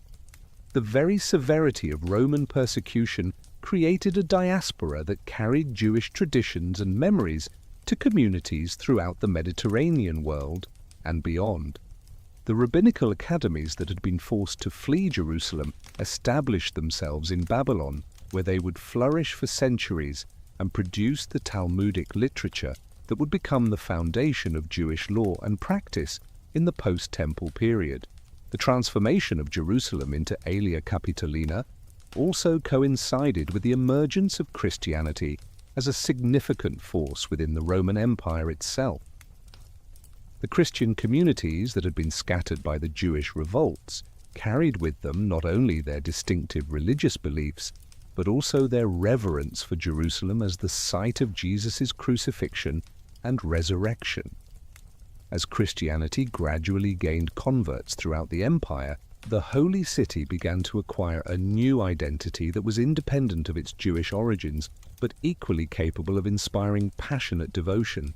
The conversion of Constantine to Christianity in the early 4th century marked the beginning of yet another transformation of Jerusalem's identity and significance. The emperor, who had united the Roman Empire under a single ruler, also initiated the process by which the city would become the premier Christian pilgrimage destination, attracting visitors from throughout the known world who came to walk in the footsteps of Jesus and to venerate the sites associated with the events of salvation history. Constantine's mother Helena made a pilgrimage to Jerusalem around 326 CE, during which she reportedly discovered the true cross and identified numerous sites associated with the life and death of Jesus. Whether or not these identifications were historically accurate, they provided the foundation for a Christian geography of Jerusalem that would inspire centuries of pilgrimage and devotion. The Church of the Holy Sepulchre, built over what was believed to be the site of Jesus' crucifixion and burial, became the centerpiece of Christian Jerusalem, drawing pilgrims who came to experience personally the mystery of redemption that had been accomplished in this sacred space. The Christianization of Jerusalem proceeded gradually but systematically throughout the 4th and 5th centuries, as successive emperors and church leaders worked to transform the physical appearance of the city and to establish institutions that would serve the needs of the growing Christian community. Churches were built on sites associated with the events of Jesus' life, while monasteries and hostels were established to accommodate the thousands of pilgrims who arrived each year from every corner of the Christian world. Yet the Christian transformation of Jerusalem was complicated by the continuing presence of Jewish communities in the surrounding regions and by the emergence of new religious movements that challenged both Jewish and Christian claims to represent the authentic revelation of divine truth. The rise of Islam in the 7th century would introduce yet another claimant to Jerusalem's sacred heritage, creating a complex religious landscape that would shape the city's destiny for centuries to come and establish it as a holy site for 3 of the world's great monotheistic faiths. The Jerusalem that emerged from this long process of destruction and reconstruction was fundamentally different from the city that had fallen to the Romans in 70 CE, yet it retained something of the sacred character that had made it unique among the cities of the ancient world. The physical structures that had connected it to its Jewish past were gone, but the spiritual significance that had attracted pilgrims and inspired devotion continued to exert its power over human hearts and minds, ensuring that Jerusalem would remain a focus of religious aspiration and political contention for generations yet to come. The 7th century brought to Jerusalem a transformation as dramatic as any in its long history, as the armies of a new faith swept out of the Arabian Peninsula to challenge the established order of the Byzantine Christian world. The Islamic conquest of Jerusalem in 638 CE marked not merely another change of political control, but the beginning of a relationship between the city and its new rulers that would endure for 13 centuries, interrupted only by brief interludes of Crusader occupation that would ultimately prove to be temporary aberrations in the longer arc of Islamic dominance. The Muslim forces that approached Jerusalem under the command of Abu Ubaidah ibn al-Jarrah were part of a religious and military movement that had already transformed the political landscape of the Middle East with stunning rapidity. Within 2 decades of the Prophet Muhammad's death in 632 CE, Arab armies had conquered the Sassanid Empire of Persia and wrested Syria, Palestine, and Egypt from Byzantine control. These were not merely raids for plunder, but systematic conquests aimed at establishing permanent Muslim rule over territories that had been the heartland of Christianity for 3 centuries. The siege of Jerusalem that culminated in its surrender to the Muslims was notable for its relative restraint, particularly when compared to the brutal conflicts that had marked earlier transitions of power in the city's history. The Byzantine garrison, commanded by Patriarch Sophronius, recognized that resistance was futile given the military situation throughout the region, but they insisted on negotiating surrender terms directly with the Caliph Umar ibn al-Khattab himself, rather than with his subordinate commanders in the field. Umar's journey to Jerusalem to accept the city's surrender became the foundation for Islamic traditions about the Muslim conquest that emphasized the new rulers' respect for the city's sacred character and their commitment to protecting the rights of its Christian and Jewish inhabitants. According to these accounts, the caliph deliberately dressed in simple robes and rode a donkey rather than a horse, demonstrating the humility that should characterize Muslim leadership and contrasting sharply with the imperial pomp that had marked Byzantine rule. The terms of surrender that Umar negotiated with Sophronius established precedents for Islamic governance that would influence Muslim policy throughout the conquered territories. Christians were guaranteed the right to worship in their churches and to maintain their religious practices, provided they accepted the political authority of their new Muslim rulers and paid the special tax, the jizya, that Islamic law imposed on non-Muslim subjects. Jews who had been excluded from Jerusalem since the time of Hadrian were permitted to return to the city and establish their own community under similar terms. The transformation of Jerusalem under early Islamic rule reflected both practical considerations and theological convictions that made the city significant within the broader framework of Muslim belief and practice. The Quran identified Jerusalem as the farthest mosque mentioned in the account of Muhammad's night journey, while Islamic tradition elaborated this reference into a detailed narrative describing the Prophet's miraculous transportation from Mecca to Jerusalem and his subsequent ascension to heaven from the site of the ancient Jewish temple.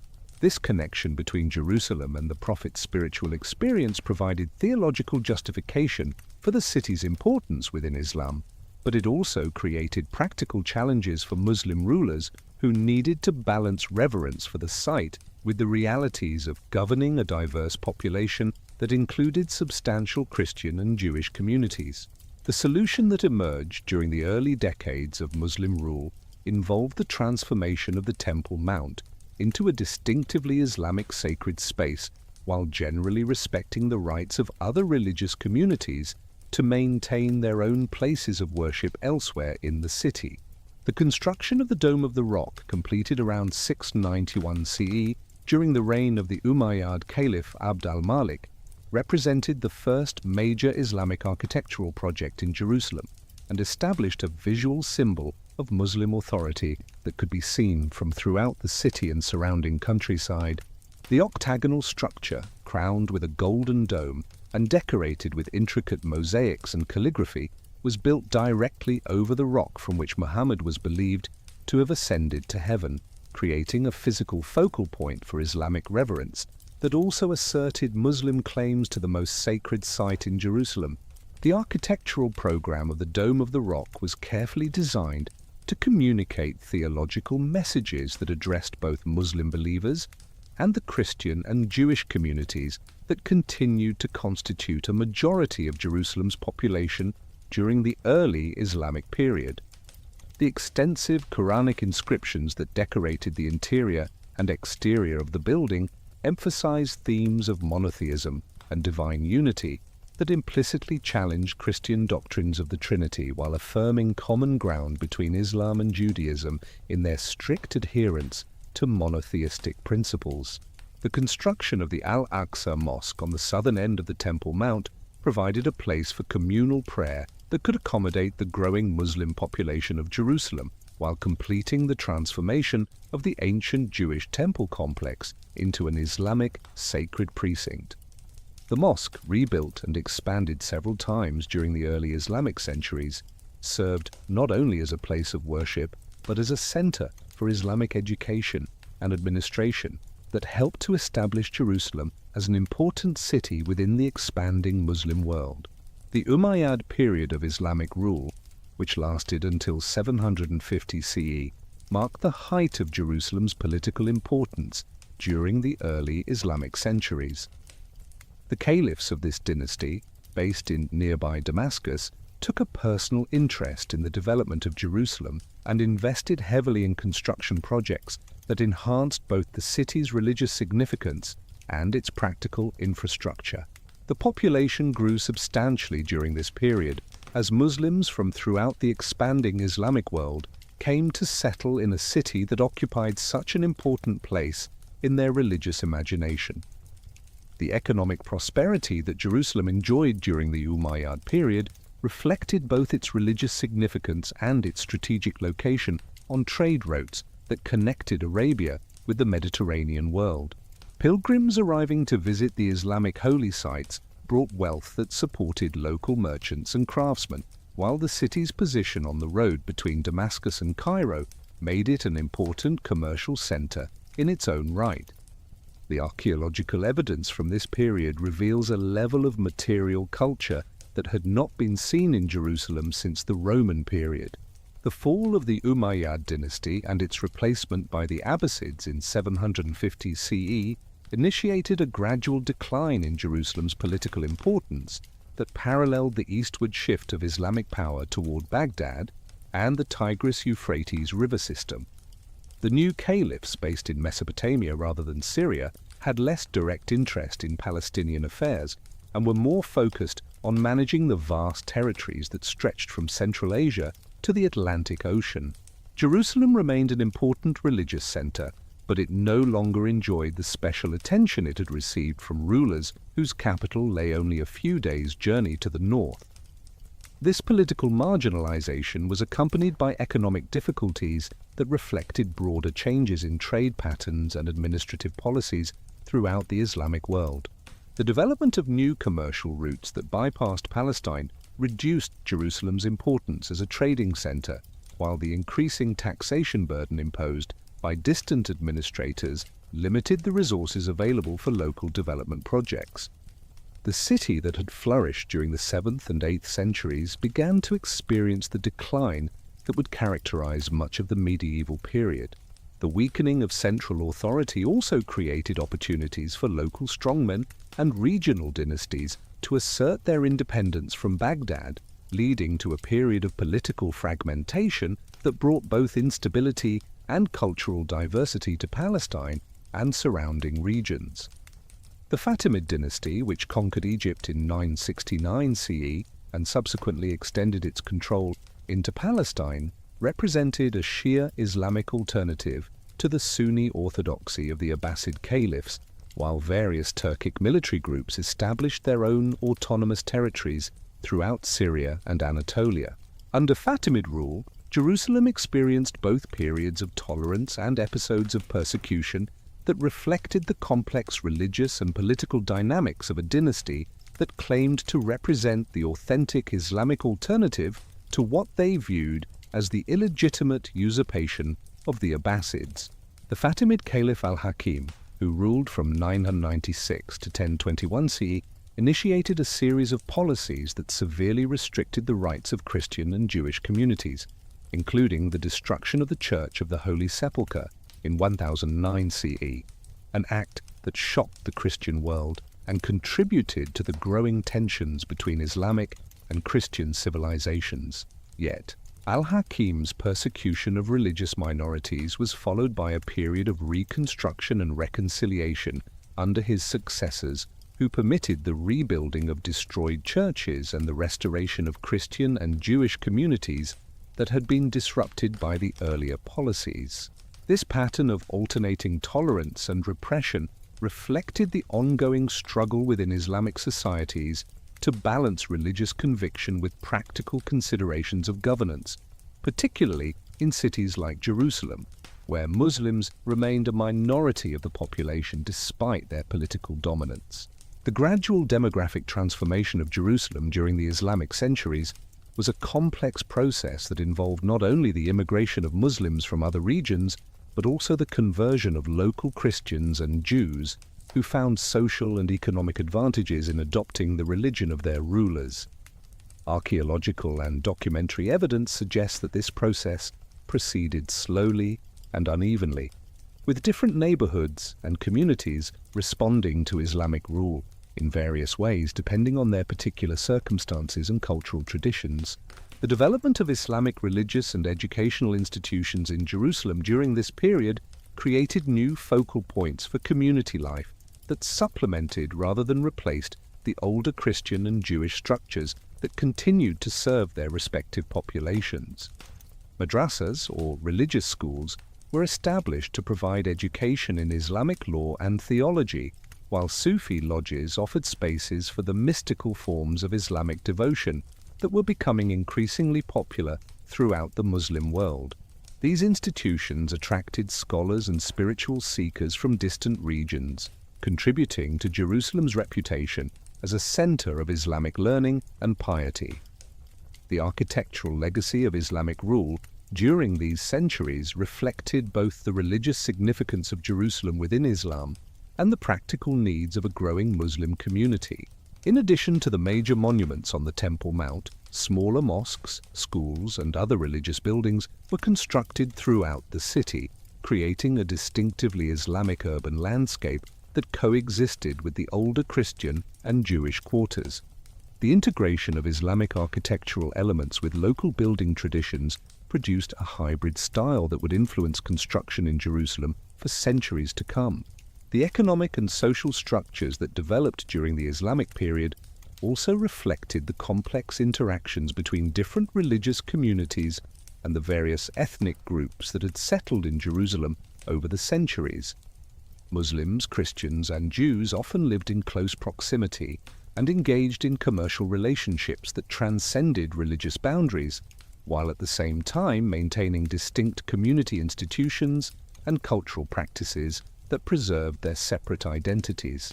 This pluralistic urban environment, though not without tensions and conflicts, provided a model for religious coexistence that would influence Jerusalem's development throughout the medieval period. The approaching end of the 11th century brought new challenges to Islamic rule in Jerusalem as Christian powers in Europe began to mobilize resources for a massive military campaign aimed at recapturing the Holy Land from Muslim control. The First Crusade, launched in 1095 CE in response to Pope Urban II's call for a holy war against Islam, represented the first serious external threat to Muslim dominance in Palestine since the initial Islamic conquests 4.5 centuries earlier.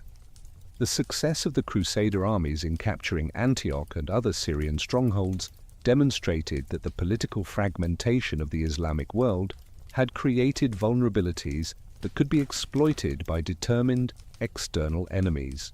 The Fatimid garrison in Jerusalem, isolated from potential sources of support and facing an enemy that combined religious fanaticism with effective military organization, found itself in an increasingly desperate situation as the Crusader forces advanced southward through Palestine.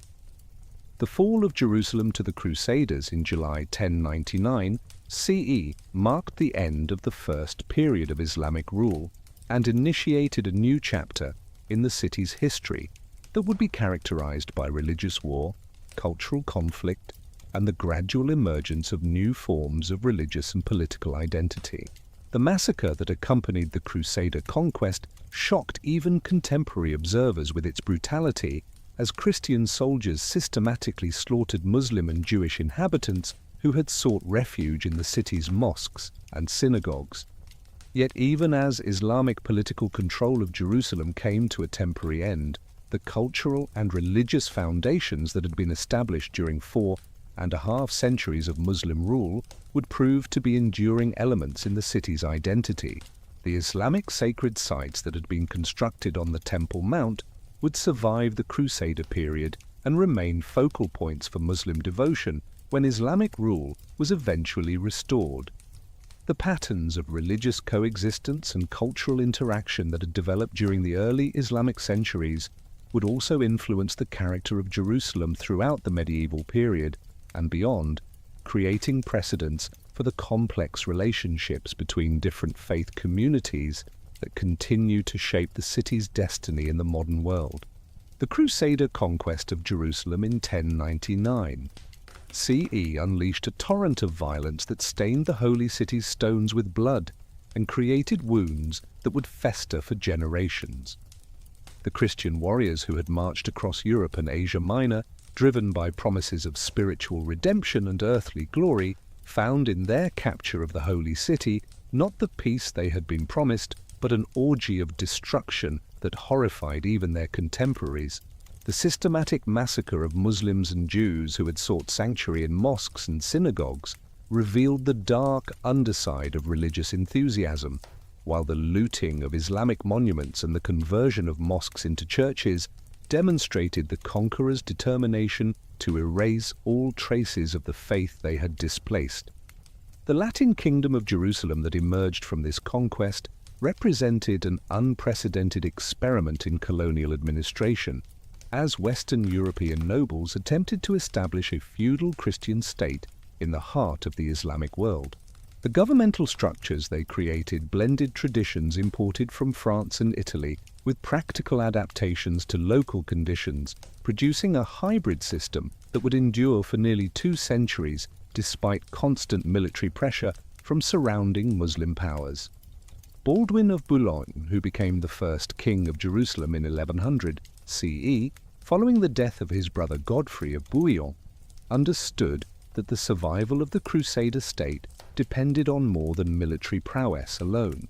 The European settlers who had accompanied the Crusader armies constituted only a tiny minority of the population in Palestine, and their long-term viability required the development of political and economic relationships with the various indigenous communities that had not been eliminated during the initial conquest.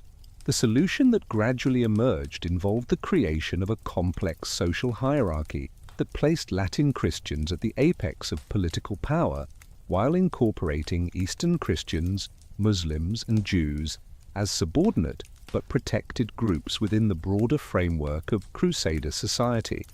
This arrangement reflected both practical necessity and theological considerations that recognized the legitimacy of other Christian traditions while maintaining the superior status of Latin Rite Catholics who had liberated the Holy Land from Muslim control.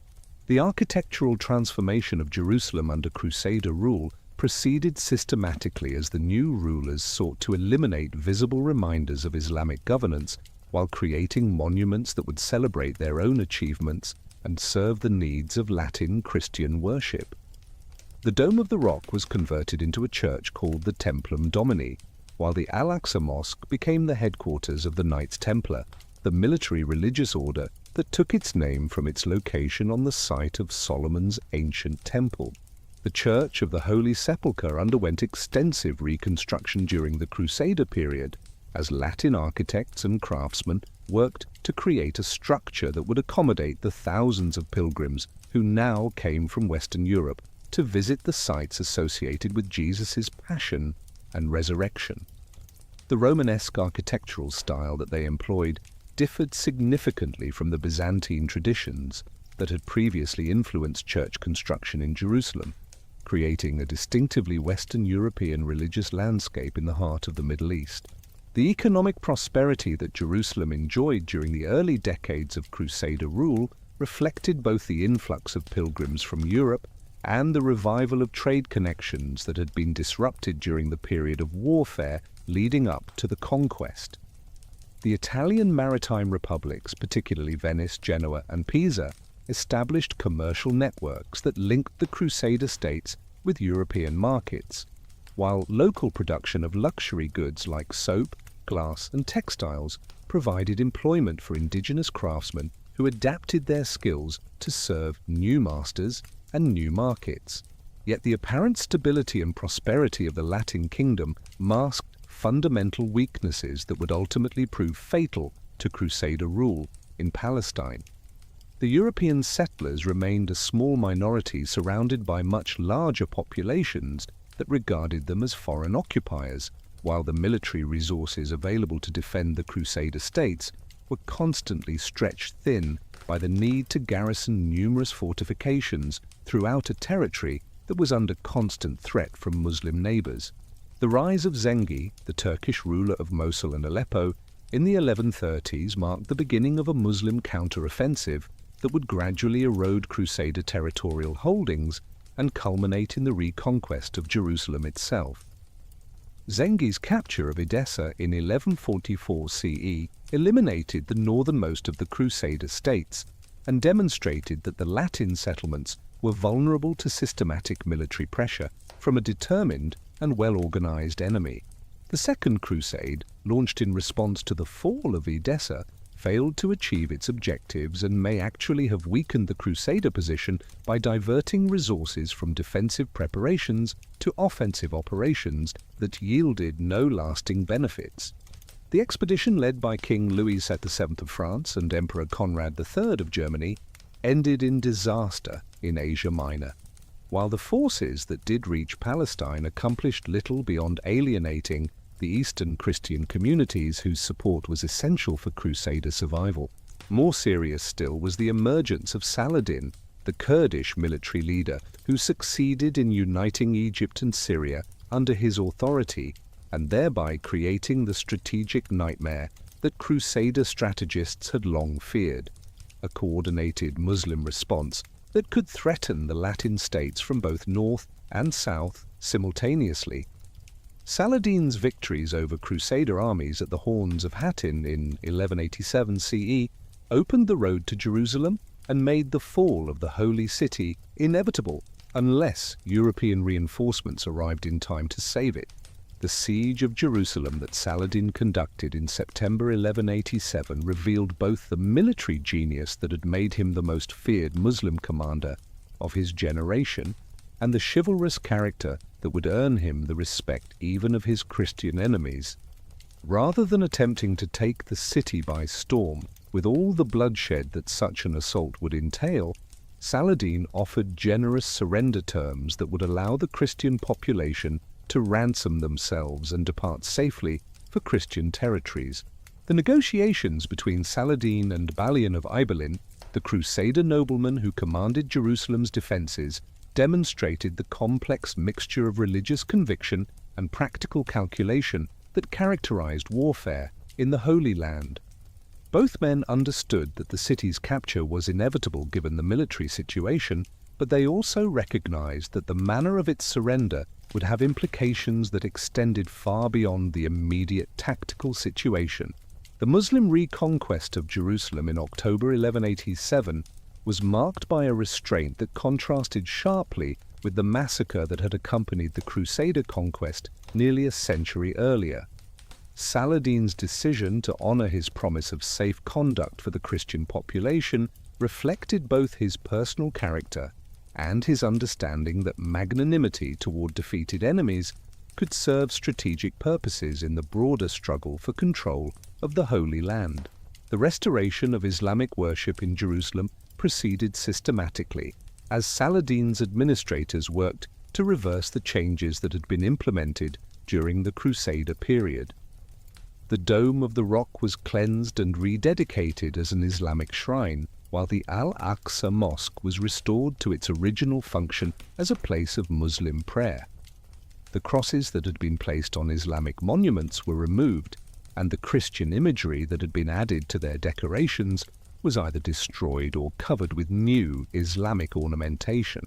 Yet Saladin's policies toward the Christian holy sites in Jerusalem were more complex and nuanced than a simple reversal of Crusader innovations.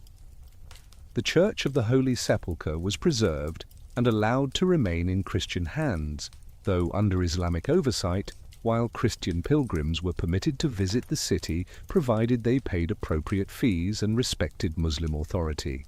This policy of qualified tolerance reflected both Islamic legal traditions regarding the treatment of Christians and Jews under Muslim rule, and practical considerations about the economic benefits that Christian pilgrimage could bring to the city. The Third Crusade, which was launched in response to Saladin's conquest of Jerusalem, brought some of medieval Europe's most famous rulers to the Holy Land, but failed to achieve its primary objective of recapturing the Holy City. Richard, the Lionheart of England, Philip Augustus of France, and Frederick Barbarossa of Germany led massive armies that succeeded in conquering several coastal cities, but could not generate sufficient momentum to threaten Jerusalem itself. The treaty that ended the Third Crusade in 1192 established a new equilibrium in the Holy Land that would endure for several decades, with the Crusaders retaining control of a narrow coastal strip while Jerusalem remained under Muslim authority. This arrangement reflected the military realities that had emerged from 3 years of costly warfare, but it also represented a tacit acknowledgement by both sides that complete victory was probably impossible given the resources available to either Christian or Muslim forces. The 13th century brought a series of additional crusades that achieved limited tactical successes but failed to alter the fundamental strategic balance in the Holy Land.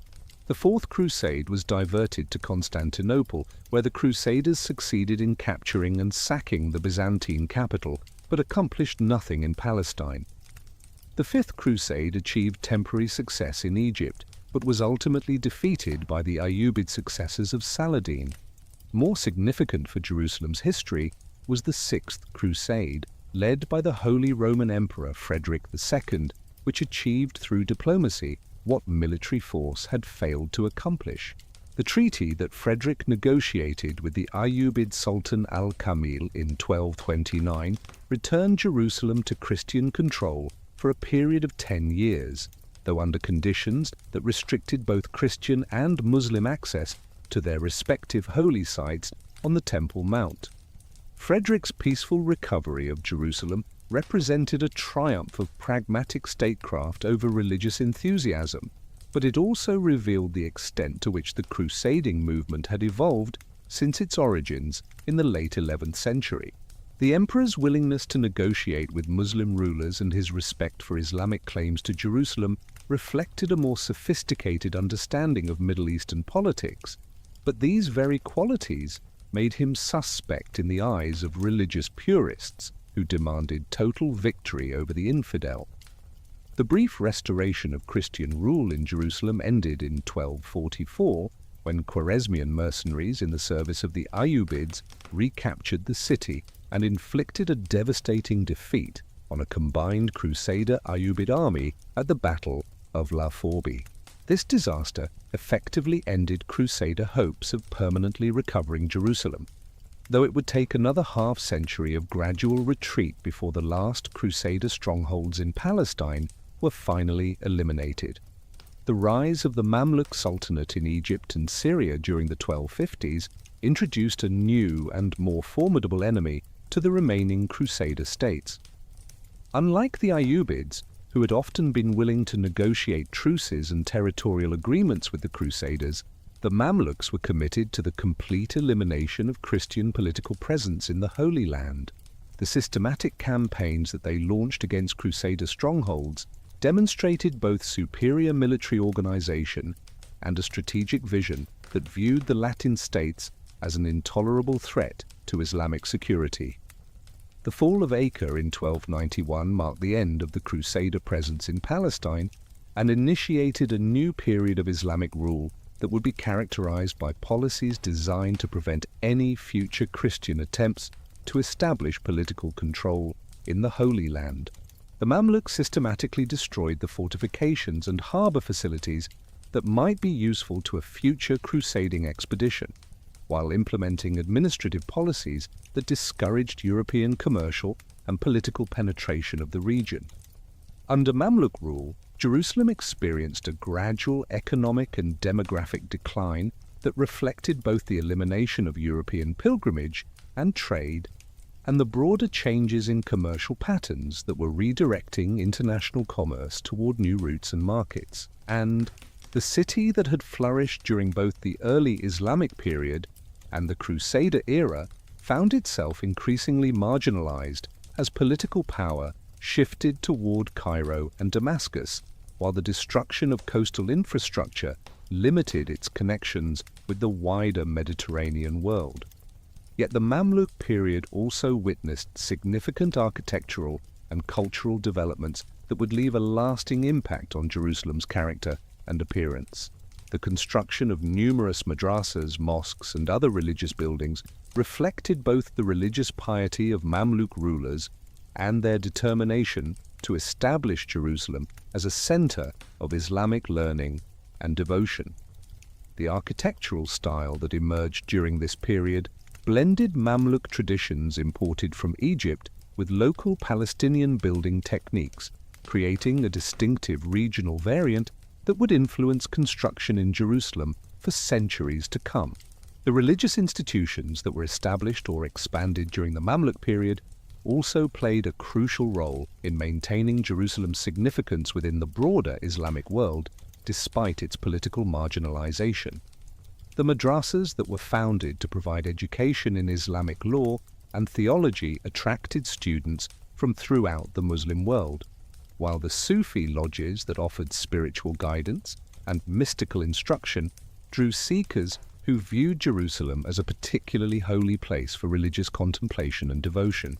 The demographic changes that occurred during the Mamluk period reflected both the elimination of the European settler population and the gradual immigration of Muslims from other regions who were attracted by the city's religious significance and the opportunities for religious study and career advancement that it provided. The population that emerged was more homogeneously Muslim than at any time since the early Islamic conquests, though significant Christian and Jewish minorities continued to maintain their communities and religious institutions under the protection of Islamic law. As the 15th century drew to a close, Jerusalem remained under Mamluk control, but was increasingly affected by the broader political and economic changes that were transforming the Middle East and the Mediterranean world. The rise of Ottoman power in Anatolia and the Balkans posed a growing threat to Mamluk independence, while the development of new oceanic trade routes was undermining the economic foundations of the traditional Middle Eastern commercial system. The city that had witnessed so many conquests and transformations throughout its long history was about to experience yet another fundamental change in its political status and cultural identity.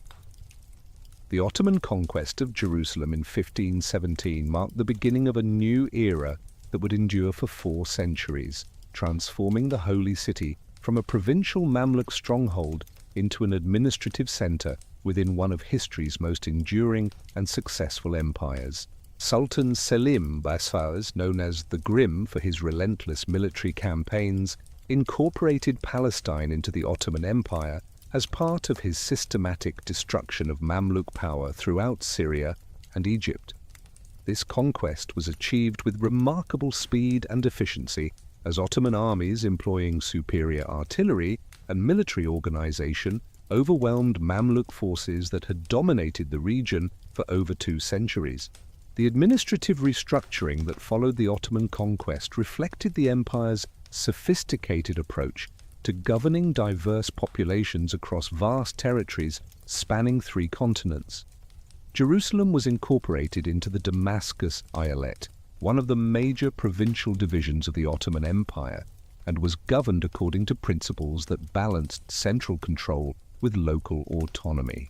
The millet system that the Ottomans employed throughout their territories provided a framework for religious communities to maintain their distinct identities while ensuring their loyalty to the imperial government.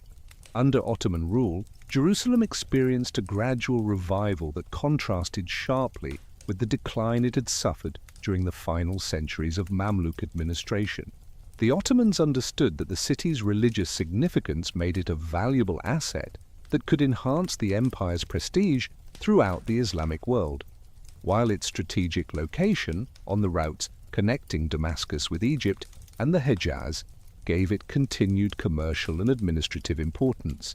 Sultan Suleiman the Magnificent, who ruled from 1520 to 1566, took a personal interest in Jerusalem's development and initiated construction projects that would transform the city's appearance and infrastructure. The reconstruction of Jerusalem's walls under Suleiman's patronage represented one of the most significant urban development projects in the city's history since the time of Herod the Great. The magnificent fortifications that still define the boundaries of the old city today were built between 1535 and 1538, employing the finest military engineers and stonemasons available to the Ottoman court. These walls were designed not merely for defense, but as symbols of imperial grandeur that would demonstrate Ottoman power and commitment to protecting the holy sites under their control. The Dome of the Rock and Al-Aqsa Mosque received extensive renovation during the early Ottoman period, as successive sultans invested heavily in maintaining and beautifying the Islamic monuments on the Temple Mount. The exquisite tile work that adorns the exterior of the Dome of the Rock today was largely completed during the reign of Suleiman, while the interior decorations of both structures were enhanced with calligraphy and geometric patterns that exemplified the highest achievements of Ottoman artistic craftsmanship.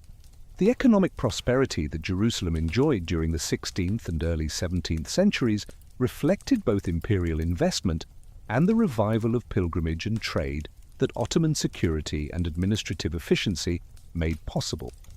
The economic prosperity that Jerusalem enjoyed during the 16th and early 17th centuries reflected both imperial investment and the revival of pilgrimage and trade that Ottoman security and administrative efficiency made possible.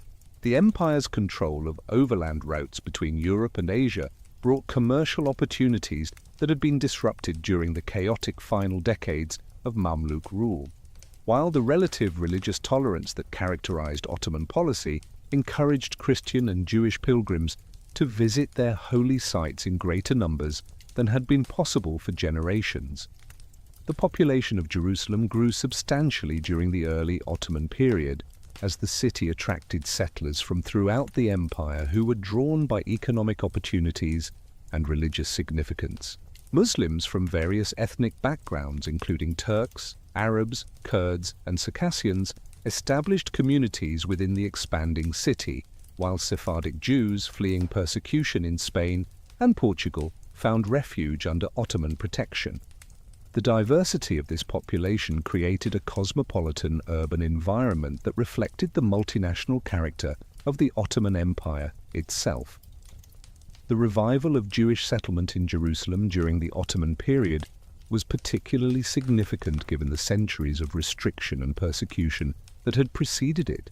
The arrival of Spanish and Portuguese Jews following their expulsion in 1492 and 1497 brought new energy and resources to the ancient Jewish community of Jerusalem, while Ottoman policies that generally protected religious minorities provided a legal framework within which Jewish institutions could flourish. The construction of new synagogues and religious schools reflected both the growing confidence of the Jewish community and the relative security that Ottoman rule provided. Christian communities in Jerusalem also benefited from Ottoman policies that recognized their rights while maintaining overall Muslim political control. The various Eastern Christian churches that had maintained their presence in the city throughout the Islamic centuries continued to operate their institutions and maintain their holy sites, while new Catholic missions arrived from Europe to serve the needs of Latin pilgrims and to engage in theological debates with their Orthodox counterparts. The competition between different Christian denominations for control of holy sites sometimes created tensions that required Ottoman intervention, but these disputes reflected vitality rather than decline in Christian institutional life. The administrative center that Jerusalem became under Ottoman rule attracted scholars, administrators, and religious leaders who contributed to the city's intellectual and cultural development. The madrasas that had been established during the Mamluk period continued to function and expanded their operations, while new institutions were founded to serve the educational needs of the growing population. The library collections that were assembled in these schools preserved important manuscripts and provided resources for scholarly research that made Jerusalem a center of Islamic learning throughout Palestine and beyond. The 17th century brought new challenges to Ottoman rule in Jerusalem as the empire faced military pressures on multiple fronts and economic difficulties that affected all levels of government and society. The long war with Austria, the continuing conflict with Safavid Persia, and the rising power of European maritime states created financial strains that reduced the resources available for provincial administration and public works. Jerusalem, like other cities throughout the empire, experienced the consequences of these broader imperial difficulties in the form of reduced investment in infrastructure and occasional administrative neglect. Local strongmen began to assert greater independence from central authority during this period of imperial weakness, creating a more fragmented political landscape in Palestine that sometimes benefited Jerusalem through the patronage of ambitious regional leaders, but also exposed the city to the instability that accompanied competition between rival power centers. The Ridwan family, which dominated Gaza and southern Palestine for much of the 17th century, extended their influence northward toward Jerusalem, while the Turabi emirs controlled much of northern Palestine from their base in the Galilee Hills. The emergence of autonomous or semi-autonomous local rulers during the 17th and 18th centuries reflected broader changes in Ottoman administrative practice that granted greater authority to provincial governors and tax farmers in exchange for maintaining order and ensuring the collection of imperial revenues. This system provided opportunities for capable local leaders to accumulate wealth and power, but it also created possibilities for abuse and exploitation that could harm the economic and social development of cities like Jerusalem. The most successful of these local strongmen was Zahir al-Umar, who established his authority over much of northern Palestine during the middle decades of the 18th century and briefly extended his control southward to include Jerusalem itself.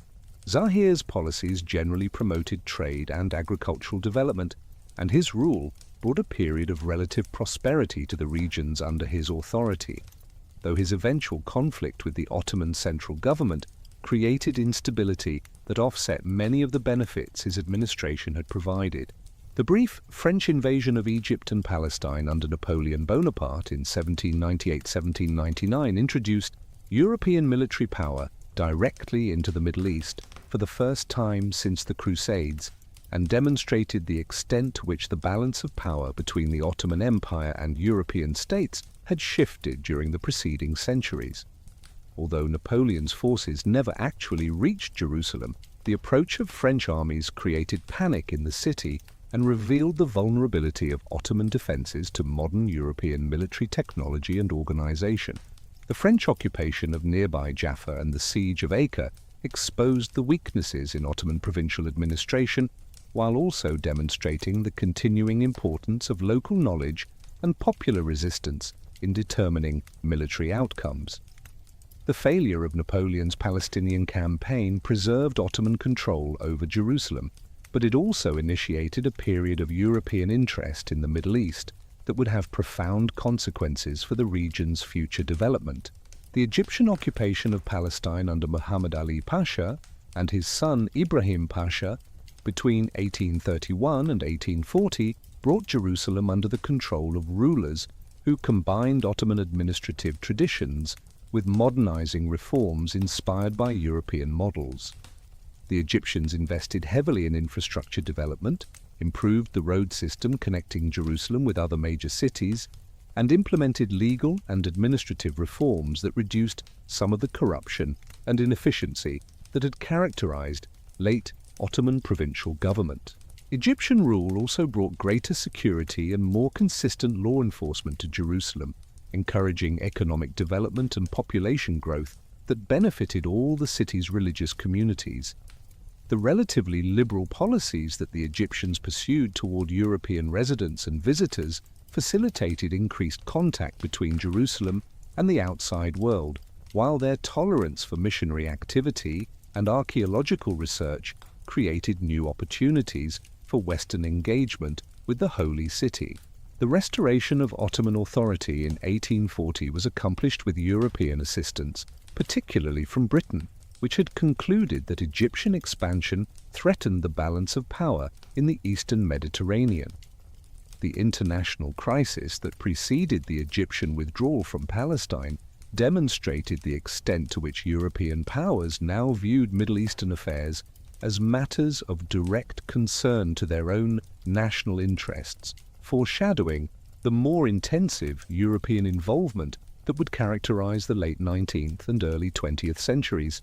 The Tanzimat reforms that the Ottoman government implemented beginning in 1839 were designed to modernize the empire's administrative, legal, and military systems in response to European pressure and internal challenges.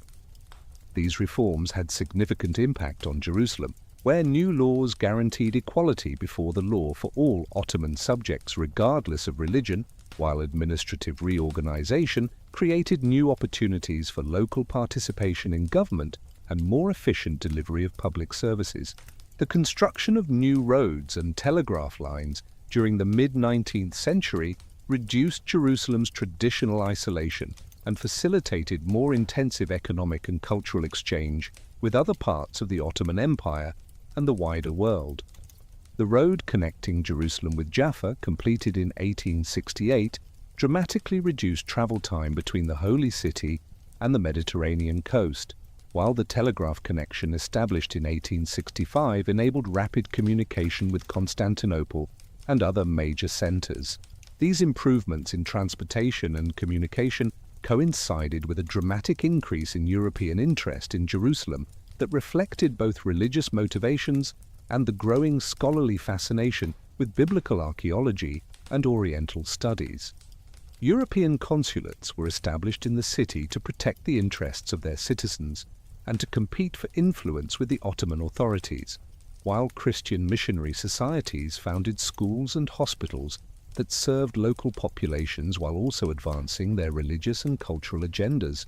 The population growth that Jerusalem experienced during the second half of the 19th century reflected both natural increase and substantial immigration from various sources. Jewish immigration from Eastern Europe increased significantly during this period, driven by persecution in Russia and the economic opportunities that the improved security and connectivity of Ottoman Palestine provided. European Christian pilgrims and residents also contributed to population growth, while continuing immigration from other parts of the Ottoman Empire maintained the city's diverse character. The physical expansion of Jerusalem beyond the walls that Suleiman had built in the 16th century began during this period as population pressure and new economic opportunities created demand for additional residential and commercial space. The new neighborhoods that were established west and north of the Old City reflected both the influence of European architectural styles and the changing social dynamics of a city that was becoming increasingly integrated into global networks of trade, communication, and cultural exchange.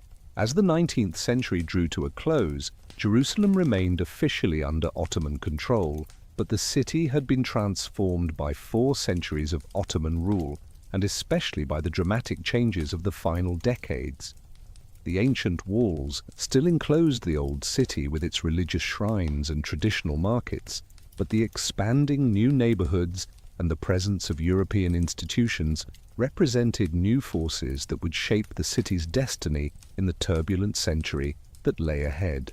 The combination of Ottoman administrative traditions, Islamic religious significance, and growing European interest had created a unique urban environment that balanced continuity with change, tradition with innovation, and local identity with global connections. This complex heritage would provide both resources and challenges for the inhabitants of Jerusalem as they faced the momentous political, social, and cultural transformations that the 20th century would bring to their ancient and eternally contested city. The final decades of Ottoman rule brought to Jerusalem transformations more profound than any the city had witnessed since the early Islamic conquests, as European imperial ambitions, emerging nationalisms, and global economic forces converged to reshape fundamentally the character and destiny of the Holy City. The First World War marked the decisive turning point, severing Jerusalem from 4 centuries of Ottoman administration and placing it under British control as part of a new imperial order that would attempt to balance competing claims while pursuing British strategic interests in a region of growing global importance. The British conquest of Jerusalem in December 1917 under General Edmund Allenby was carefully choreographed to demonstrate respect for the city's religious significance while asserting the new imperial authority that would govern Palestine for the next 3 decades. Allenby's decision to enter the city on foot rather than on horseback, echoing the humility that Caliph Umar had displayed 13 centuries earlier, reflected British understanding that successful governance of Jerusalem required sensitivity to local religious and cultural sensibilities as well as effective military and administrative control. The Balfour Declaration, issued by the British government just 1 month before the conquest of Jerusalem, had already created the framework for one of the most consequential and controversial experiments in modern political engineering. The promise to support the establishment in Palestine of a national home for the Jewish people, while ensuring that nothing shall be done which may prejudice the civil and religious rights of existing non-Jewish communities, appeared to offer a harmonious solution to competing national aspirations, but it would prove to contain contradictions that would generate conflict for generations to come. The early years of British administration in Jerusalem were marked by efforts to modernize the city's infrastructure while preserving its historical character and accommodating the needs of its diverse religious communities. British engineers improved the water supply and sewage systems, expanded the road network, and introduced electric lighting that transformed the nocturnal appearance of a city that had been illuminated only by oil lamps and candles for millennia. The establishment of new hospitals, schools, and government buildings reflected both British administrative efficiency and their commitment to demonstrating the benefits of imperial rule. The demographic transformation of Jerusalem during the Mandate period was unprecedented in its scope and rapidity, as Jewish immigration from Europe dramatically altered the religious and ethnic composition of a city that had remained predominantly Muslim and Christian throughout the Ottoman centuries. The waves of Jewish immigrants who arrived during the 1920s and 1930s brought with them not only demographic change, but also new languages, cultural traditions, and political ideologies that would fundamentally reshape Jerusalem's social landscape. The garden city planning principles that British and Jewish architects applied to the development of new neighborhoods west of the Old City created an urban environment that differed radically from the dense, vertical construction that had characterized traditional Middle Eastern cities. Wide boulevards, public parks, and detached houses surrounded by gardens reflected European concepts of urban planning that promised improved health and quality of life, while also expressing the cultural values and aesthetic preferences of the new immigrant population. The Hebrew University of Jerusalem, founded in 1925 on Mount Scopus, represented one of the most ambitious and symbolic achievements of the Jewish national revival in Palestine. The university's establishment demonstrated the commitment of the Zionist movement to creating institutions of higher learning that would serve not only the practical needs of the growing Jewish community, but also its aspirations to cultural and intellectual renaissance in the ancient homeland. The campus, designed by prominent architects and situated on a site with panoramic views of the city and surrounding landscape, became a powerful symbol of Jewish return and renewal. The Wailing Wall incidents of 1929 revealed the extent to which competing religious and national claims could transform even minor disputes over religious practices into major political crises with regional and international implications.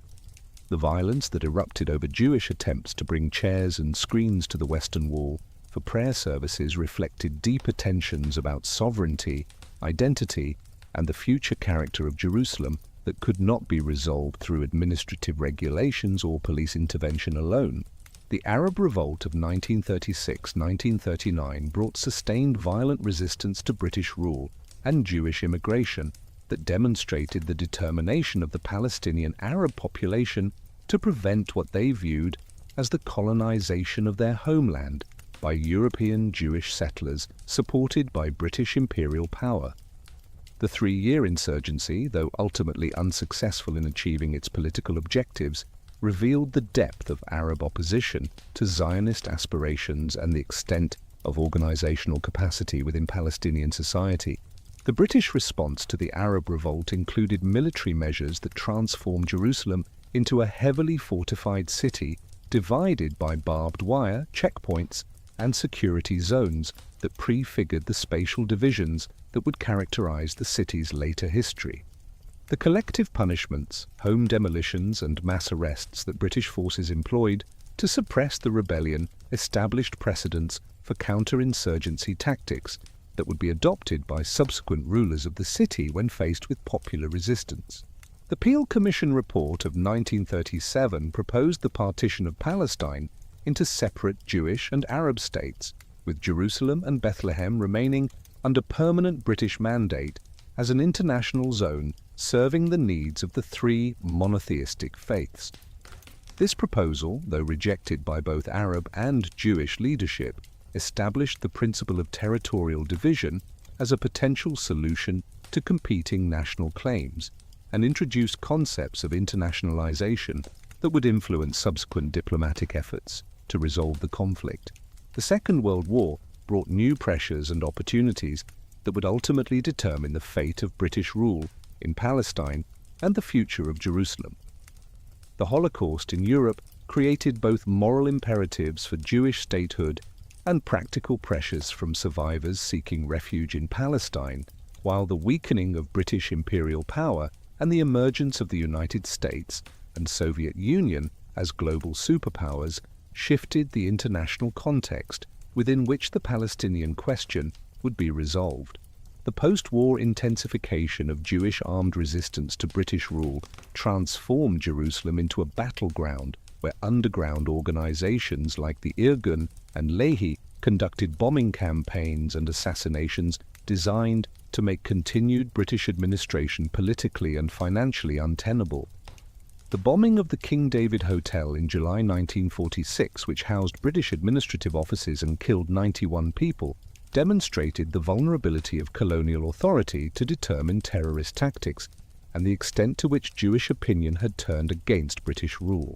The United Nations Partition Plan of November 1947 proposed a more complex territorial division than previous proposals, creating separate Jewish and Arab states while establishing Jerusalem as a corpus separatum under international administration.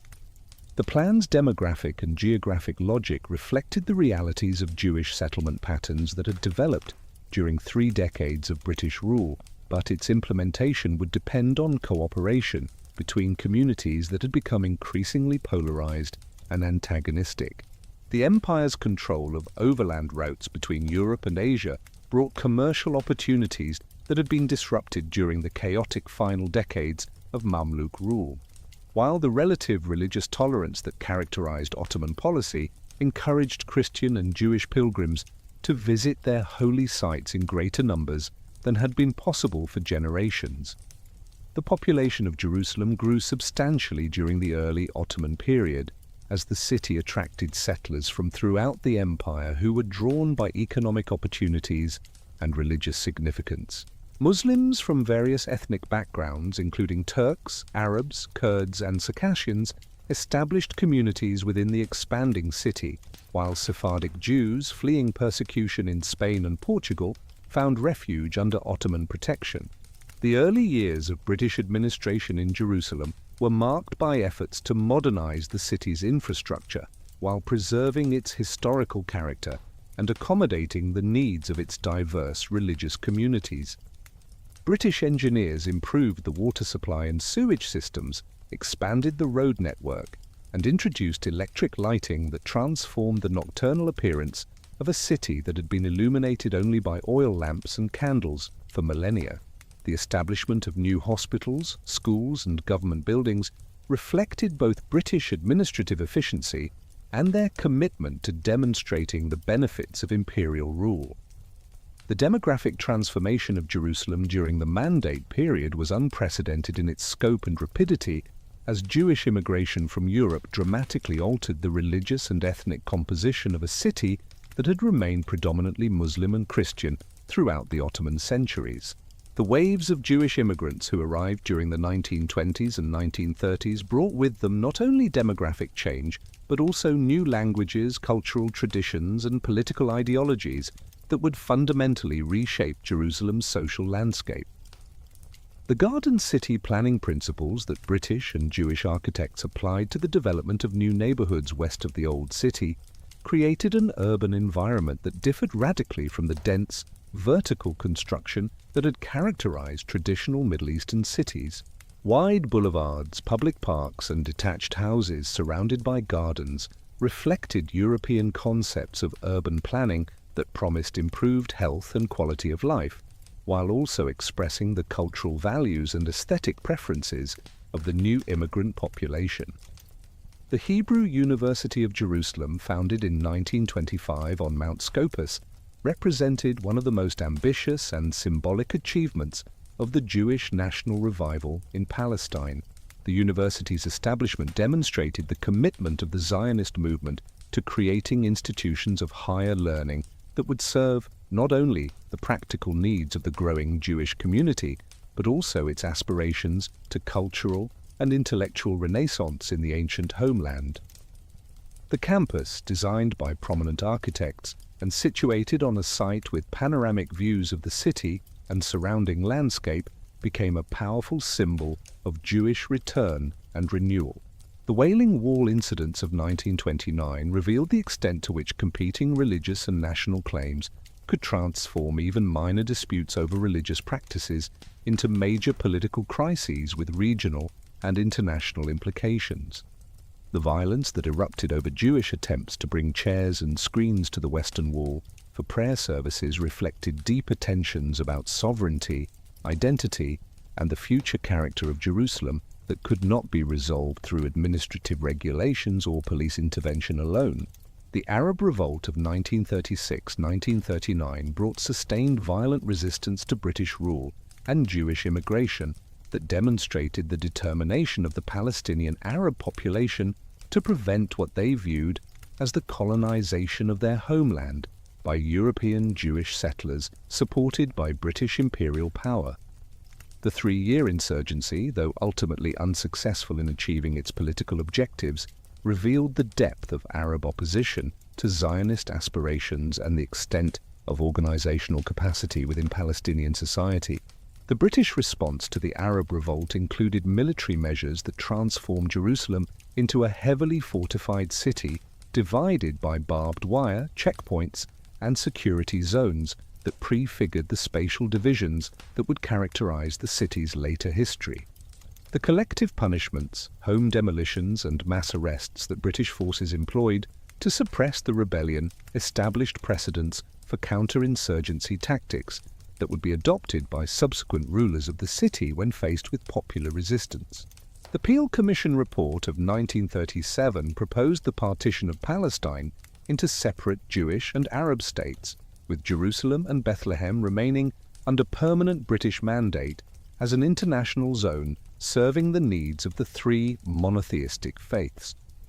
This proposal, though rejected by both Arab and Jewish leadership, established the principle of territorial division as a potential solution to competing national claims, and introduced concepts of internationalization that would influence subsequent diplomatic efforts to resolve the conflict. The Second World War brought new pressures and opportunities that would ultimately determine the fate of British rule in Palestine and the future of Jerusalem.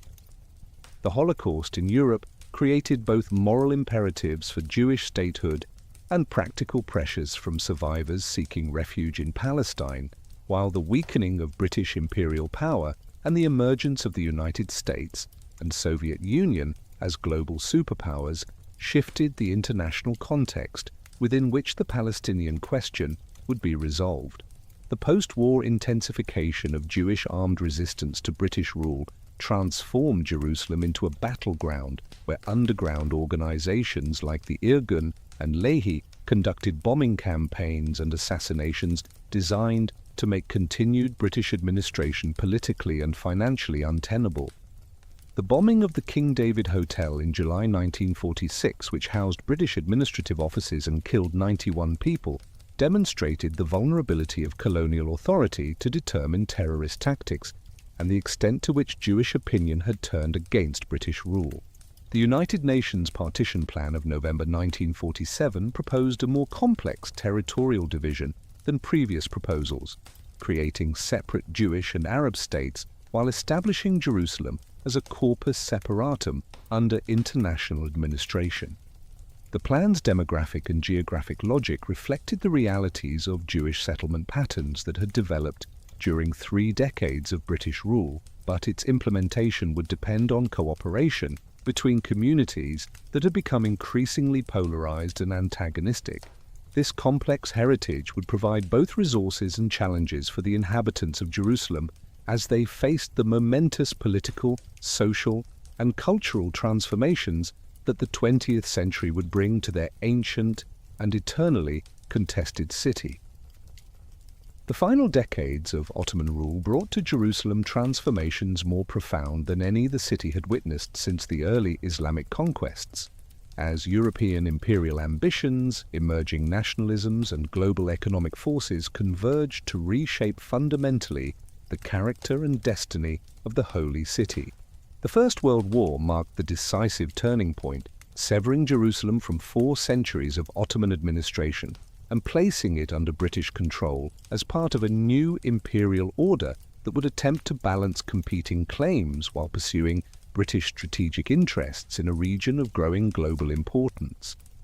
The British conquest of Jerusalem in December 1917 under General Edmund Allenby was carefully choreographed to demonstrate respect for the city's religious significance while asserting the new imperial authority that would govern Palestine for the next 3 decades. Allenby's decision to enter the city on foot rather than on horseback, echoing the humility that Caliph Umar had displayed 13 centuries earlier, reflected British understanding that successful governance of Jerusalem required sensitivity to local religious and cultural sensibilities, as well as effective military and administrative control. The Balfour Declaration, issued by the British government just 1 month before the conquest of Jerusalem, had already created the framework for one of the most consequential and controversial experiments in modern political engineering. The promise to support the establishment in Palestine of a national home for the Jewish people, while ensuring that nothing shall be done which may prejudice the civil and religious rights of existing non-Jewish communities, appeared to offer a harmonious solution to competing national aspirations, but it would prove to contain contradictions that would generate conflict for generations to come. The new neighborhoods that were established west and north of the old city reflected both the influence of European architectural styles and the changing social dynamics of a city that was becoming increasingly integrated into global networks of trade, communication, and cultural exchange.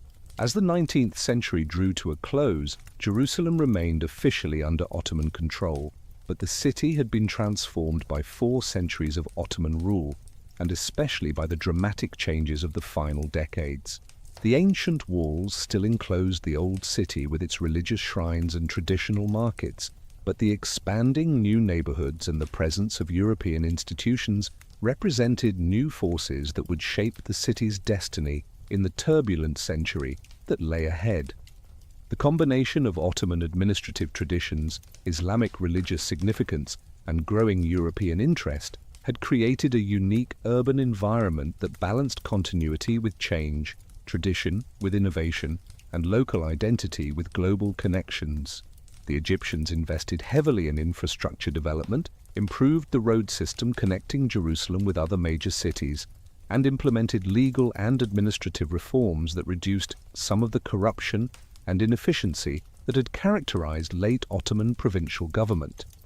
Egyptian rule also brought greater security and more consistent law enforcement to Jerusalem, encouraging economic development and population growth that benefited all the city's religious communities. The relatively liberal policies that the Egyptians pursued toward European residents and visitors facilitated increased contact between Jerusalem and the outside world, while their tolerance for missionary activity and archaeological research created new opportunities for Western engagement with the Holy City. The restoration of Ottoman authority in 1840 was accomplished with European assistance, particularly from Britain, which had concluded that Egyptian expansion threatened the balance of power in the Eastern Mediterranean. The international crisis that preceded the Egyptian withdrawal from Palestine demonstrated the extent to which European powers now viewed Middle Eastern affairs as matters of direct concern to their own national interests, foreshadowing the more intensive European involvement that would characterize the late 19th and early 20th centuries. The Tanzimat reforms that the Ottoman government implemented beginning in 1839 were designed to modernize the empire's administrative, legal and military systems in response to European pressure and internal challenges. These reforms had significant impact on Jerusalem, where new laws guaranteed equality before the law for all Ottoman subjects regardless of religion, while administrative reorganization created new opportunities for local participation in government and more efficient delivery of public services.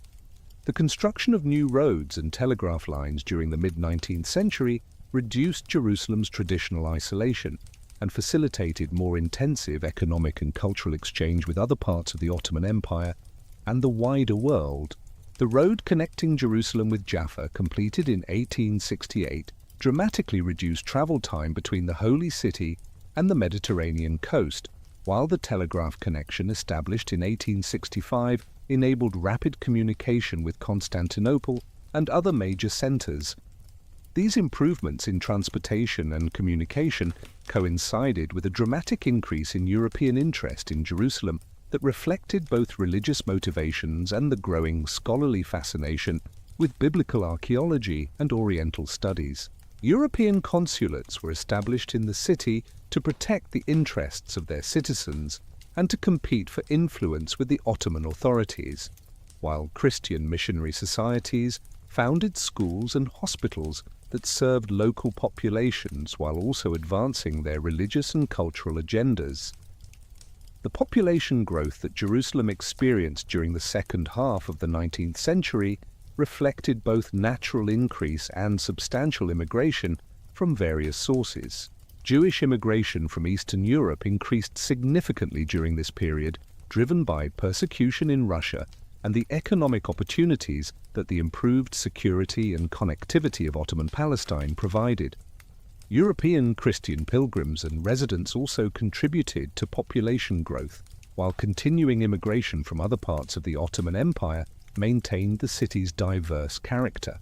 The physical expansion of Jerusalem beyond the walls that Suleiman had built in the 16th century began during this period as population pressure and new economic opportunities created demand for additional residential and commercial space.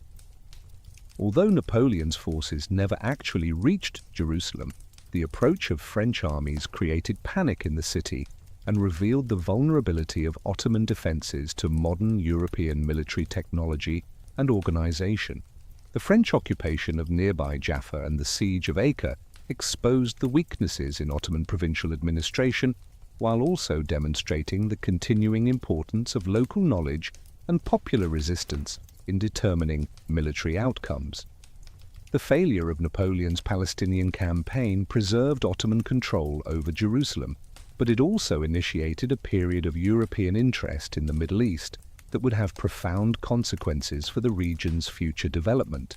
The Egyptian occupation of Palestine under Muhammad Ali Pasha and his son Ibrahim Pasha between 1831 and 1840 brought Jerusalem under the control of rulers who combined Ottoman administrative traditions with modernizing reforms inspired by European models. Christian communities in Jerusalem also benefited from Ottoman policies that recognized their rights while maintaining overall Muslim political control. The various Eastern Christian churches that had maintained their presence in the city throughout the Islamic centuries continued to operate their institutions and maintain their holy sites, while new Catholic missions arrived from Europe to serve the needs of Latin pilgrims and to engage in theological debates with their Orthodox counterparts. The competition between different Christian denominations for control of holy sites sometimes created tensions that required Ottoman intervention, but these disputes reflected vitality rather than decline in Christian institutional life. The administrative center that Jerusalem became under Ottoman rule attracted scholars, administrators, and religious leaders who contributed to the city's intellectual and cultural development. The madrasas that had been established during the Mamluk period continued to function and expanded their operations, while new institutions were founded to serve the educational needs of the growing population.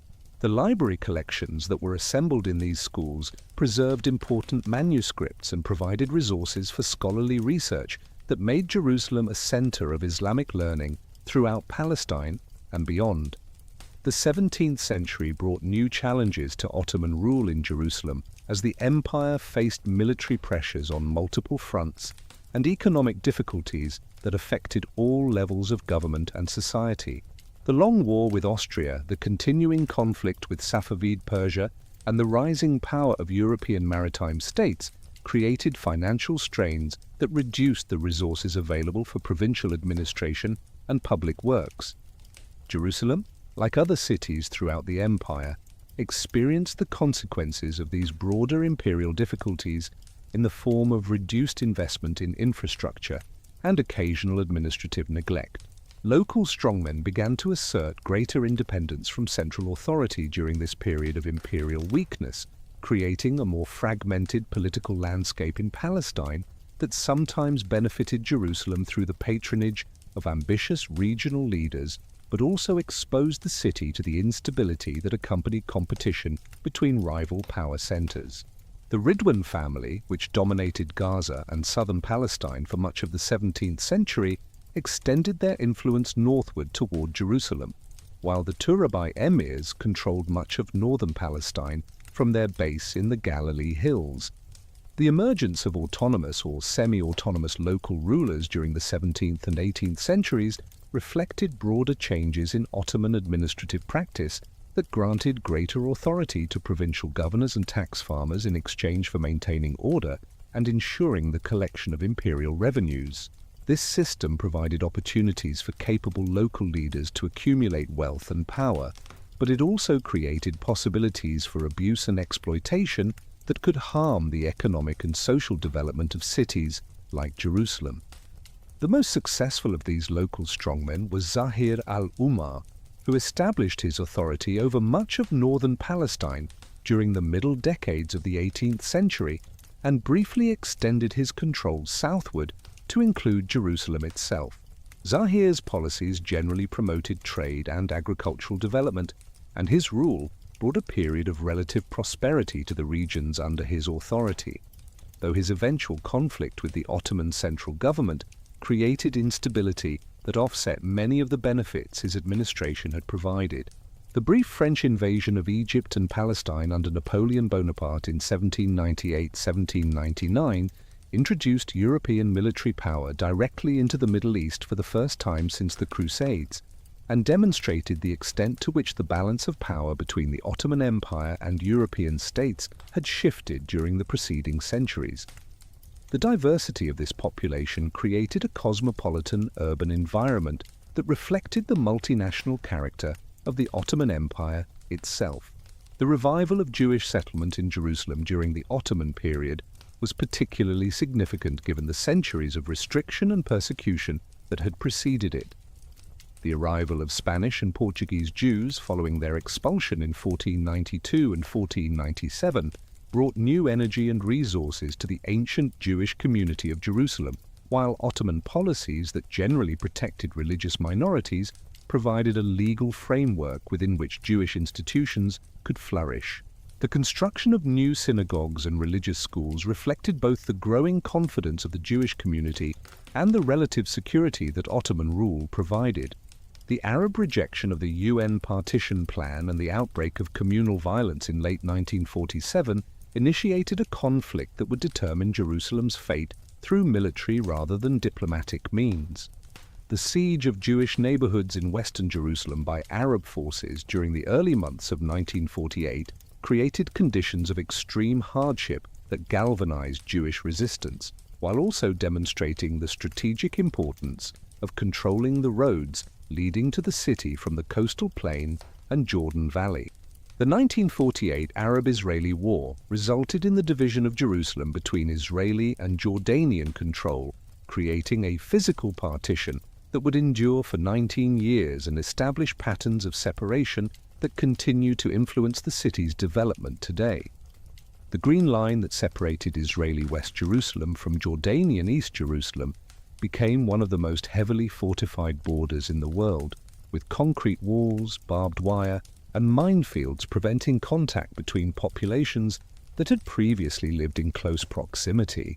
The Jordanian administration of East Jerusalem and the Old City sought to maintain the Arab and Islamic character of these areas, while also preserving access to Christian holy sites that attracted pilgrims and tourists from around the world.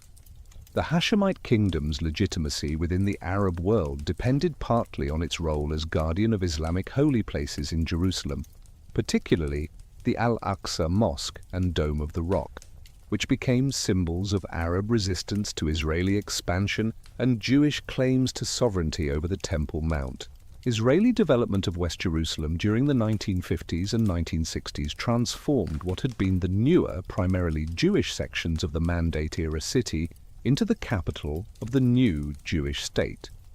The Knesset building, Supreme Court, and other national institutions established Jerusalem's role as the political center of Israel, while the construction of new neighborhoods, museums, and cultural facilities demonstrated the government's commitment to making the city a worthy capital for the reborn Jewish nation.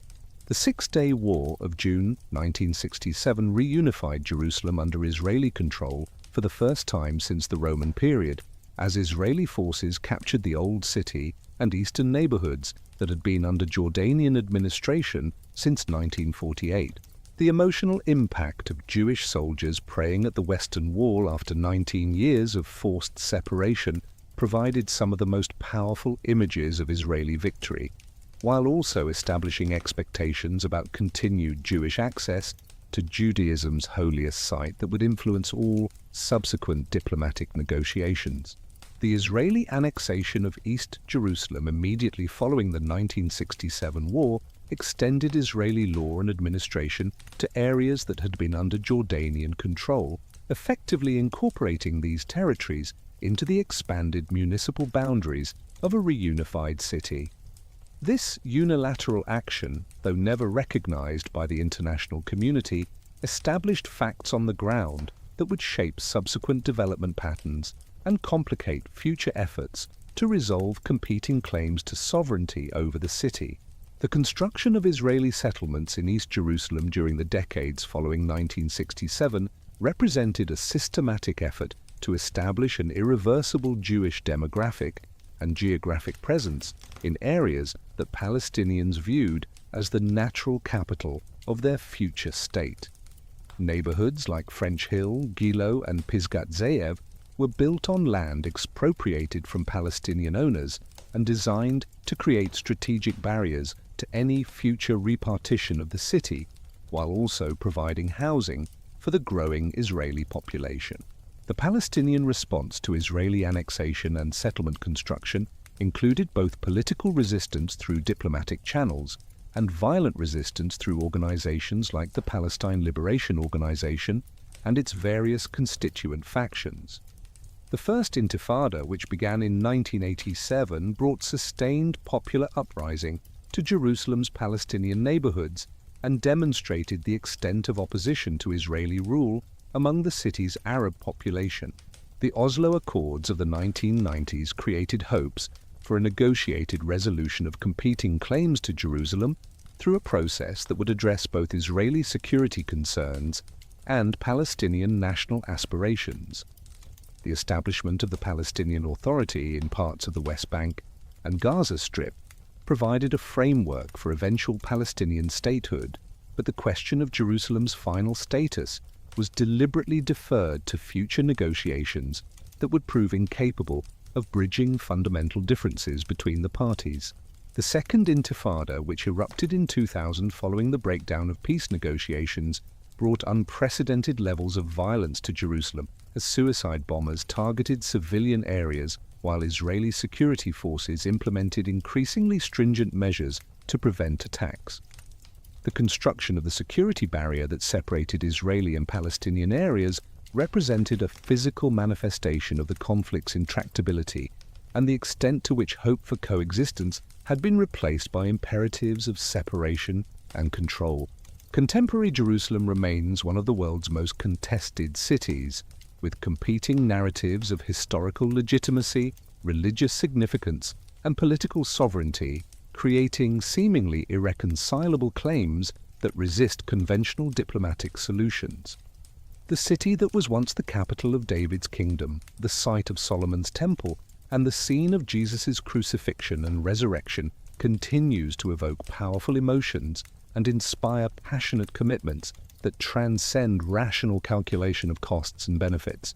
The archaeological excavations that have revealed layers of ancient civilizations beneath modern Jerusalem's streets provide tangible connections to the biblical and historical narratives that shape contemporary political discourse. Each discovery of ancient artifacts or architectural remains becomes evidence in competing claims about who has the stronger historical connection to the city, while also reminding observers of the countless generations who have considered this place sacred and worth defending with their lives. The three great monotheistic faiths that claim Jerusalem as their own continue to maintain institutions and conduct worship in the city despite the political tensions that complicate interfaith relations. The Western Wall remains Judaism's holiest prayer site. The Church of the Holy Sepulchre draws Christian pilgrims from around the world, and the Al-Aqsa Mosque serves as one of Islam's most revered shrines. These religious realities create both opportunities for cooperation and sources of conflict that reflect the deeper political divisions affecting the city's future. As Jerusalem approaches the end of its fourth millennium, the ancient city that began as a Jebusite fortress beside a spring continues to embody humanity's deepest aspirations and most persistent conflicts. The stones that have witnessed David's triumph and Nebuchadnezzar's destruction, Jesus' crucifixion and Muhammad's night journey, Crusader conquest and Ottoman restoration, now oversee a modern metropolis that remains as contested and significant as it has ever been throughout its long and turbulent history. The city that has been conquered 44 times continues to inspire devotion and provoke conflict, reminding the world that some places transcend ordinary geography to become symbols of ultimate meaning that resist easy resolution or peaceful compromise. The ancient promise that Jerusalem would be called the city of peace remains unfulfilled, yet the persistence of that hope across millennia of conflict suggests something enduring about human nature and divine purpose that may yet find expression in ways that honor both the city's sacred past and its complex present. Whether future generations will find wisdom sufficient to transform Jerusalem from a source of division into a symbol of reconciliation remains one of history's greatest unresolved questions, carrying implications that extend far beyond the borders of one contested city to touch the deepest sources of human meaning and divine encounter.